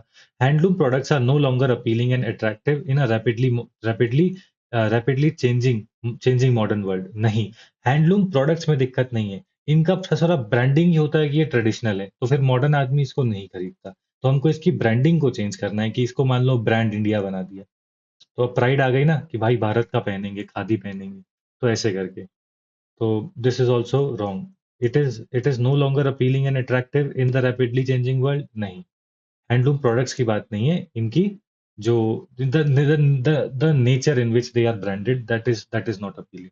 तो this is how I would cut in the examination. ठीक है, चलिए बढ़िया। यहाँ पे एक सवाल पूछा है, यहाँ पे लिखा हुआ है कि सर तो क्या दोनों जीएस और सी सैट 25-24 को ज्यादा कंसंट्रेट करें? बिल्कुल साहब, बिल्कुल। 2023, 2023, 2024, 2025, ये आपके नॉर्थ स्टार हैं। ठीक है, ये आपके नॉर्थ स्टार हैं, इनके इनमें अगर आपके सी सेट का अच्छा स्कोर आ रहा है, और इन द सेम वे अगर आप जीएस का अगर मुझे कुछ करना होगा तो मैं इसके थ्रू जानने की कोशिश करूंगा यूपीएससी किन थीम्स को पकड़ रहा है, और इन थीम्स को अच्छे से कर लूंगा, और पीवाईक्यूज करूंगा यूपीएससी के कोर थीम्स को देखने के लिए कि मोटा मोटा यूपीएससी क्या पूछता है, प्लस यूपीएससी की लैंग्वेज। ठीक है, बढ़िया, है ना। तो this is how I conquered UPSC prelims in 24 and 25। इसलिए मतलब मैं तो चिल होके जाता हूँ कि अपनी स्ट्रैटेजी तो जमी जमाई व्यवस्था है, हर साल काम करती है, इस साल भी काम करेगी। क्यों? For a very simple reason कि either UPSC will make maths difficult और it will make English difficult. English difficult होगी तो मैथ्स से नंबर उठा लेंगे, या फिर इंग्लिश से भी उठा ही लेंगे, क्योंकि भाई वो लैंग्वेज को डिफिकल्ट नहीं कर सकते ना। अगर वो ऐसे फिनोमिनल, मैग्नानिमस, एग्रीजियस ऐसे शब्द डालेंगे तो क्या होगा, अगले दिन ट्विटर पे लड़ाई हो जाएगी कि ये पेपर किसका है। और अब मुझे बताओ भाई, अगर यूपीएससी इंग्लिश में लिख देती है एग्रीजियस, है ना, यूपीएससी ने इंग्लिश में तो लिख दिया कि दिस इज एग्रीजियस, मतलब मान लो कि यहाँ पे कहीं पे एग्रीजियस या शब्द डाल दिया, अरे भैया उसको तुम ट्रांसलेट हिंदी में कैसे करोगे? तो यूपीएससी के सामने ये भी एक दिक्कत है कि अगर मैं बहुत ही डिफिकल्ट वोकैबुलरी का इस्तेमाल करूंगा इंग्लिश के लिए, तो उसकी हिंदी ट्रांसलेशन को उतना ही परफेक्ट होना पड़ेगा, है ना, उसका उसको उतना ही परफेक्ट होना पड़ेगा। क्योंकि in Hindi you just can't write कि एग्रीजियस करके लिख दिया मैंने, ऐसा ही कुछ होता है ना, एग्रीजियस, मुझे नहीं आती हिंदी, है ना, तो ऐसे करके लिखेंगे तो हिंदी वाला एस्पिरेंट भी कहेगा ये क्या बात होती है ना। तो ये चीज आपको समझने की जरूरत है। और जब भी और मान लो कि यूपीएससी ने एग्रीजियस वर्ड इस्तेमाल करा, आपको नहीं पता, अरे पलट के देख लेना हिंदी में उसका मतलब क्या, और वापस आ जा। ठीक है, तो कोई भी ऐसा शब्द आता है जो कि आपको नहीं समझ में आ रहा, उसका हिंदी में देख लो। एंड आप खुद देखो भाई, यूपीएससी जो होती है वो सिंपल सिंपल इंग्लिश डालती है। The history of renewable energy suggest that there is a steep learning curve, meaning that as more is produced the cost fall rapidly because economies of scale and learning by doing। ठीक है, तो यहाँ पे कह रहे हैं कि भाई अगर मैं 100 साबुन की टिक्की बनाऊंगा महंगी पड़ेगी, लेकिन अगर मैंने बड़े बड़े कारखाने लगा लिए और यहाँ पे 1 लाख साबुन की टिक्की बनाऊंगा, तो एक साबुन की टिक्की अगर यहाँ 10 की बनती थी तो यहाँ पे 2 ही रुपए की बनेगी। क्यों? क्योंकि ज्यादा माल खरीद रहा हूँ, है ना, और बड़ी बड़ी मशीनें काम कर रही हैं, लेबर कम लग रही है, तो इसलिए होलसेल में सामान, मतलब बेसिकली होलसेल में सामान खरीदूंगा ना, क्योंकि मेरे को बहुत सामान खरीदूंगा तो मेरी पूरी की पूरी साबुन की टिक्की सस्ती हो जाएगी। The firm's green innovation is path dependent. The more the more of the more a firm does, the more it is likely to do in the future. The strongest evidence for this is the collapse of the price of solar energy, which became 90% cheaper during 2010s। तो यहाँ पे कह रहे हैं कि पहले solar panel बहुत महंगे आते थे, अब देखो अब तो बहुत सस्ते आ जाते हैं। क्यों? क्योंकि अब बड़ी बड़ी इंडस्ट्रीज के अंदर सोलर पैनल जो है वो बन रहे हैं। ठीक है, तो इसलिए वो ज्यादा मटेरियल ले पाते हैं, सस्ता मटेरियल ले पाते हैं। अब यहाँ पे लिखा and rapidly beating forecast, moving early and gradually gives economies more time to adjust, allowing them to reap the benefits of path-dependent green investment without much disruption. The late, the more chaotic transition, the late, more chaotic the transition and costlier। तो यहाँ पे कह रहे हैं कि अगर अभी से हमने रिन्यूएबल एनर्जी की नींव रख दी, तो क्या होगा, हम हमारी इकोनॉमीज ऑफ स्केल डेवलप हो जाएंगी, और फ्यूचर में हमारी रिन्यूएबल एनर्जी जो होगी वो एक पावर की तरह बनेगी। लेकिन मान लो कि कोई देश रिन्यूएबल एनर्जी में नहीं कर रहा, तो वो क्या करेगा? वो सब कुछ इंपोर्ट करेगा और सब कुछ महंगा हो जाएगा उस देश के अंदर। यहाँ पे क्या कह रहे हैं? Which of the following statement best reflect the central idea of the passage? Economies of scale is essential for transition to green growth. ठीक है, क्या ऐसा कहा? फिर आगे कह रहे हैं modern technological progress is intentionally linked to path dependent innovation. The countries with large economies, मेरे को ये भी ठीक लगता है, ये भी ठीक लगता है, countries with large economies are in better position to adopt green technology. कहाँ लिखा है भाई स्मॉल लार्ज? फालतू की बात कर रहा है। Timing plays a crucial role in case of green technology development. तो ये वाली बात भी मुझे ठीक लगती है। अब मैं क्या करूंगा? मैं तो फंस गया। I don't know the answer, you also don't know the answer, क्योंकि आंसर की अभी तक आई नहीं है। अब मैं क्या करूंगा? I will try to find a statement which is the most broad. यहाँ पे लिखा है economies of scale is essential for transition to green growth. ठीक है, तो यहाँ पे इकोनॉमीज ऑफ स्केल की बात कर रहे हैं। यहाँ पे modern technological progress is intensely linked to path dependent innovation. ठीक है, तो यहाँ पे ये लोग टेक्नोलॉजी की भी बात कर रहे हैं, इसी के साथ साथ पाथ डिपेंडेंट इनोवेशन की भी बात करें, तो modern technological progress is intentionally intentionally link to path dependent innovation. Make sense. Timing places a crucial role in case of green technology development. What is the central idea? तो जब मैं इसको पढ़ रहा था तो मेरे दिमाग में क्या आया? मेरे दिमाग में आया ग्रीन। ग्रीन मतलब मेरे दिमाग में है green technology. Economies of scale is essential for transition to green growth. um I would not say this, है ना? मैं ये नहीं कहूंगा। क्यों? क्योंकि for a very simple reason कि भाई दे आर सेइंग कि मतलब ग्रीन ग्रोथ आप कर सकते हो। ठीक है, ग्रीन ग्रोथ आप कर सकते हो अगर इकोनॉमीज ऑफ स्केल बिल्ड कर लोगे। ठीक है, तो ये ट्रांजिशन स्मूथ हो जाएगी, नहीं होगी तो ये ट्रांजिशन हार्ड होगी।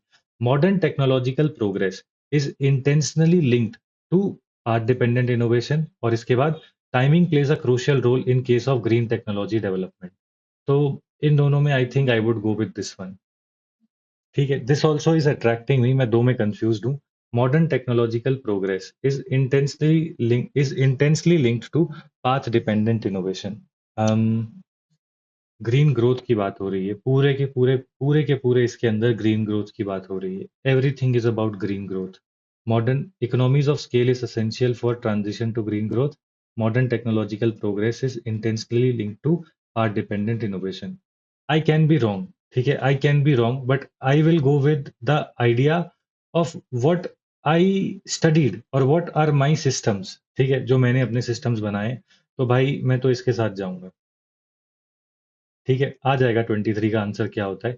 बहुत लोगों को ये भी लग सकता है, ये भी लग सकता है। मैं इसके साथ इसीलिए जा रहा हूँ, क्यों? क्योंकि यहाँ पे इन लोगों ने इकोनॉमीज ऑफ स्केल की बात करी। यहाँ पे आप देखो, in the early passage they spoke about economies of scale, और पाथ इकोनॉमीज ऑफ स्केल की बात करी जो कि यहाँ पे करी है। And everywhere they are talking about green investment and green growth. तो economies of scale is essential for transition to green growth, कि अगर किसी देश को अपनी ग्रोथ को ग्रीन करना है तो उसे क्या करना पड़ेगा? इकोनॉमीज ऑफ स्केल लेकर आनी पड़ेगी इन द ग्रीन ग्रोथ। ठीक है, तो मतलब A makes more sense to me. ठीक है, वो सीधा सीधा मुंह पे लग रहा है, तो इसलिए यूजुअली एसेंशियल वाले जो शब्द स्टेटमेंट्स को मैं नहीं करता हूँ, but I will go with alpha. ठीक है, तुम लोगों को जो भी लगे वो कर लो, है ना? तुमको टू भी लग सकता है कि modern technological progress is intensely link to path dependent innovation, but भाई it is not talking about green, है ना? It is not talking about green growth. तो central idea it is about how we can achieve green growth, कि मतलब how we can achieve growth which is green, है ना? तो इसलिए भाई मेरा तो ये जा रहा है, मेरे दिमाग में तो ये जा रहा है। ठीक है, this is this is what is going in my head, alpha. कुछ भी हो सकता है answer, we will see. Okay भाई, तो दिस वाज माय वन और two in the examination, and आप खुद देख सकते हो कि भाई even after even after clearing multiple CSATs, है ना, ऐसे वाले सवाल आते हैं। एंड मैं बस एक बार देखना चाहता हूँ कि मैंने इसका एग्जाम में क्या मारा है। 21 चार्ली, 22 डेल्टा, 23 मारा ही नहीं है। देख रहे हो, wherever I am confuse मैं मारूंगा ही नहीं, and still I have attempted 26 questions, 26 questions in CSAT. But आज अगर मैं देखूँ तो भाई मैं अल्फा के साथ जाता हूँ, है ना? So this is, I can be wrong also. I can be totally wrong. In the examination, I did not attempt it. I found it very मतलब बहुत ही ज्यादा सब्जेक्टिव मेरे को लगा, मैंने नहीं मारा। ठीक है, एंड मैंने इसको इसलिए मारा क्योंकि मेरे पास एक एक्सप्लेनेशन थी कि everywhere they are talking about green growth and they are talking about building economies of growth, economies of scale. अगर जल्दी नहीं बनाई तो फिर बाद में chaotic ट्रांजिशन होगी। I can be wrong but that is totally okay, है ना? It is totally okay, but in the examination C I did not attempt it. तो that is the level that you have to reach, कि भाई तेरे को देख के समझ में आ रहा है कि भाई ये क्वेश्चन तो मैं नहीं मारेगा, ये क्वेश्चन मैं मारूंगा। इसके अलावा ये मेरा मैथ्स, मतलब ये एक ही शीट नहीं थी, मैंने तो बस एक ही शीट लगाई। तो आप देख सकते हो कि सिंपल सिंपल सम्स की मिस्टेक होती है, तो वो भी मैंने लिखा हुआ है। फिर इसके बाद भाई मैंने स्क्वायर्स लिखे, क्योंकि कभी कभी मतलब 484 दे दिया तो आपको समझ में नहीं आता ना कि 484 किसके उसमें जाएगा, जैसे याद आता है अरे 22 का स्क्वायर है तो स्क्वायर का कुछ होगा। फिर उसके बाद कॉजन वाले वर्ड्स डाल दिए। मैंने देखा कि यूपीएससी 19 का टेबल, 13 का टेबल एंड 17 का टेबल, ठीक है, इसके अंदर से यूपीएससी सवाल पूछ रहा है। तो अगर आपके पास कोई वैल्यू एग्जामिनेशन में आती है और वो डिवाइड नहीं हो रही किसी भी नंबर से, तो try to divide it with 19, 13 और 17। चांसेस हैं कि वो डिवाइड हो जाएगी, ठीक है। 19, 13, 17 एंड 19, ठीक है। That's it. तो मेरा सी सेट का जो, मतलब मुझे सी सेट में आज पढ़ाना नहीं था, मुझे समझाना था कि मैं एग्जाम कैसे देता हूँ, वो मैंने कर दिया। अब आप इसके ऊपर आइए। अब इसके ऊपर थोड़ी सी हम एनालिसिस करते हैं, समझने की कोशिश करते हैं। प्राइवेट कोचिंग के मॉक टेस्ट लगा देना, अगर आपकी मल्टीपल अटेम्प्ट्स हो गई और आपको आंसर याद ही हो गए सी सेट के, तो प्राइवेट कोचिंग के मॉक टेस्ट लगा देना, थोड़ी रेप्यूटेड जगह से लगाना, ठीक है, ताकि वो फालतू की चीजें ना डाले। और ओपन मॉक टेस्ट दे देना किसी भी कोचिंग का। देखो भाई यहाँ पे क्या लिखा है। यहाँ पे अगर आप सिर्फ 40 क्वेश्चन ही अटेम्प्ट करोगे, कुछ बच्चे होते हैं भाई, ये ऐसे भी अफलातून बच्चे होते हैं जो कि कहते हैं कि भाई मैं तो सी सेट में 40 ही क्वेश्चन मारूंगा और 40 क्वेश्चन मार के भाई अपन तो लबास ना जाएंगे। अबे तू ये देखना कि भाई जो तेरी विंडो है ना, the window that you have is very shallow. तो तेरे अगर 10 की जगह पे 11वां क्वेश्चन गलत हुआ तो एग्जाम से बाहर है। कुछ तो मैं तो यही कहता हूँ कि भाई आप ना 45 और 50 के बीच में अगर आप पहुंच गए तो आप एक अच्छी जगह पे पहुंच गए। ठीक है, आप अच्छी जगह पे पहुंच गए क्यों? क्योंकि आपके 13 से 14 क्वेश्चन गलत हो सकते हैं, 13-14 क्वेश्चन आपके गलत हो सकते हैं, कोई दिक्कत नहीं है, ठीक है। अगर आपने 50 को क्रॉस कर दिया है तो भाई फिर तो आप भगवान हैं, या तो आप तुक्केबाज हैं या तो फिर आप गॉड मोड में, कि आप गॉड मोड में नाचते हो।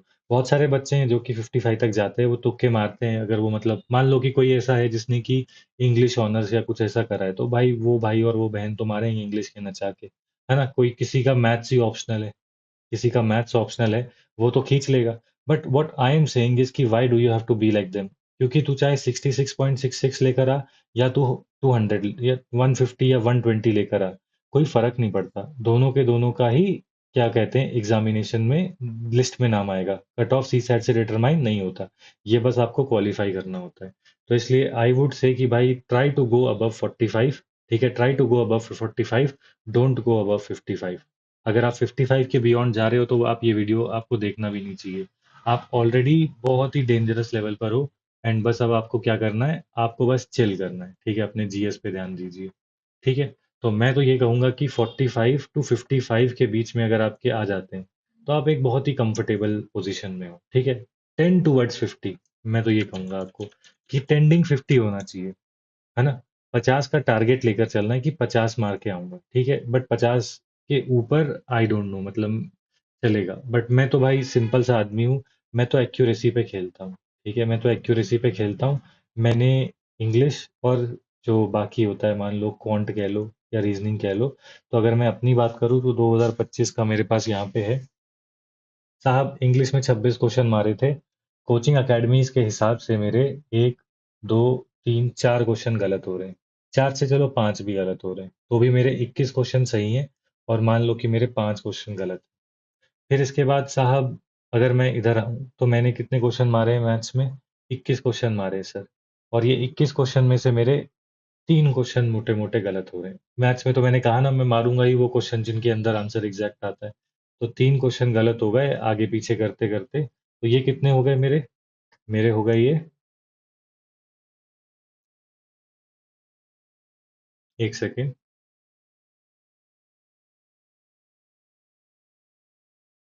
हाँ, तो ये मेरे हो गए 18 क्वेश्चन सही और तीन क्वेश्चन गलत। ठीक है भाई, पानी पी रहा था। तो ये हो गए मेरे। और इसके बाद अगर आप टोटल में देखोगे तो मेरे 8 क्वेश्चन गलत हुए, और 9, और 3 और 4, ठीक है, 49। 40 39 क्वेश्चंस मेरे ठीक हो गए, माफ करें। 39 क्वेश्चन मेरे ठीक हो गए और 8 क्वेश्चन मेरे गलत हो गए। मेरे को क्या दिक्कत है ना? अपना तो निकल ही रहा है ना, अपना तो एग्जाम आराम से निकल रहा है। तो हम कहाँ पर हैं अभी? हम हमने कितने किए? 46 क्वेश्चंस किए, तो मतलब 47 क्वेश्चंस किए, तो हम 45 टेंडिंग 50 के बीच में थे। जैसा मैंने आपको कहा ना, टेंडिंग 50 के बीच में थे। मुझे कितने क्वेश्चन करेक्ट करने थे? 31 से लेके 33। मैंने कितने किए? 39 क्वेश्चन किए। मेरे पास विंडो कितने क्वेश्चन गलत करने की थी? 13 से लेके 17 क्वेश्चन तक गलत करने की थी। भाई मैंने आठ आठ ही क्वेश्चन गलत करे। देख रहे हो? तो मैं तो एक्यूरेसी में खेलने वाला बालक हूँ। और ये एक्यूरेसी कैसे आती है? बाय अंडरस्टैंडिंग और by only attempting those questions which you know 100%। मुझे नहीं चाहिए इसके अंदर 100, है ना? 100 हमने दो भाई 2023 में तो मैं ये अपने पापा को कह रहा था कि भाई जितना कट ऑफ उधर होगा उससे ज्यादा मेरे सी सैट में आएंगे। And then it made me realise कि ये गलती नहीं करनी। सी सैट में ज्यादा नंबर नहीं लेकर आने, पहले सी सैट के अंदर 1.5 घंटे के अंदर आपको इंश्योर करना होता है कि मेरा कट ऑफ क्लियर हो रहा है। It means what? That you have reach around 40 questions, ठीक है? 40, और फिर आखिरी 30 मिनट्स में आप कोशिश करते हो कि आगे 7-8 क्वेश्चन और मार लो, जो कि ऑफ कोर्स हमारी ट्रिक के हिसाब से कौन से होंगे? मैथ्स के होंगे। क्यों? क्योंकि हमने ऑलरेडी यहाँ पे अपना सिस्टम तो बिठा रखा है ना, अपनी व्यवस्था बिठा रखी है कि पहले मैं क्या करूंगा? पहले मैं अंग्रेजी कर लूंगा, फिर उसके बाद मैं मैथ्स कर लूंगा, फिर इंग्लिश कर लूंगा। और ये ना 30 मिनट्स नहीं लगते, ये 15 मिनट लगते हैं, और आपके पास 45 मिनट होते हैं साहब मैथ्स करने के लिए बाद में, मैथ्स एंड रीजनिंग। ठीक है? तो मैं ये कह रहा हूँ कि भाई मैं दूसरे क्वेश्चंस भी मैंने किए हैं, जो कि मैंने यहाँ पे सॉल्व नहीं करे, वो भी मैंने किए हैं। ठीक है? वो थोड़े हायर ऑर्डर के हैं, तो मैं वो नहीं करना चाहता। मेरा काम था आपको ये दिखाना कि अगर आप, जैसे मैंने इंग्लिश में आपको बताया वो क्वेश्चन, और जो मैथ्स के क्वेश्चन हम लोगों ने साथ में मिलके करे, ये कर लेते तो तू इजीली, है ना, तो इजीली जो है एग्जाम निकाल लेता, है ना, तो इजीली एग्जाम जो है वो निकाल लेता, तो उसकी कगार पे आ जाता, है ना, तो उसके बॉर्डर पे आ जाता है निकालने के। कगार पे क्या जाता, आराम से निकाल लेता। तो that is why I will write again, you have to hunt, और यू हैव टू फाइंड, चलो हंट रहने देते हैं, थोड़ा वायलेंट हो जाता है। You have to find easy questions. ठीक है? CSAT is a game of finding easy questions. Game ये है, गेम अटेम्प्ट का नहीं है, you have to find easy questions.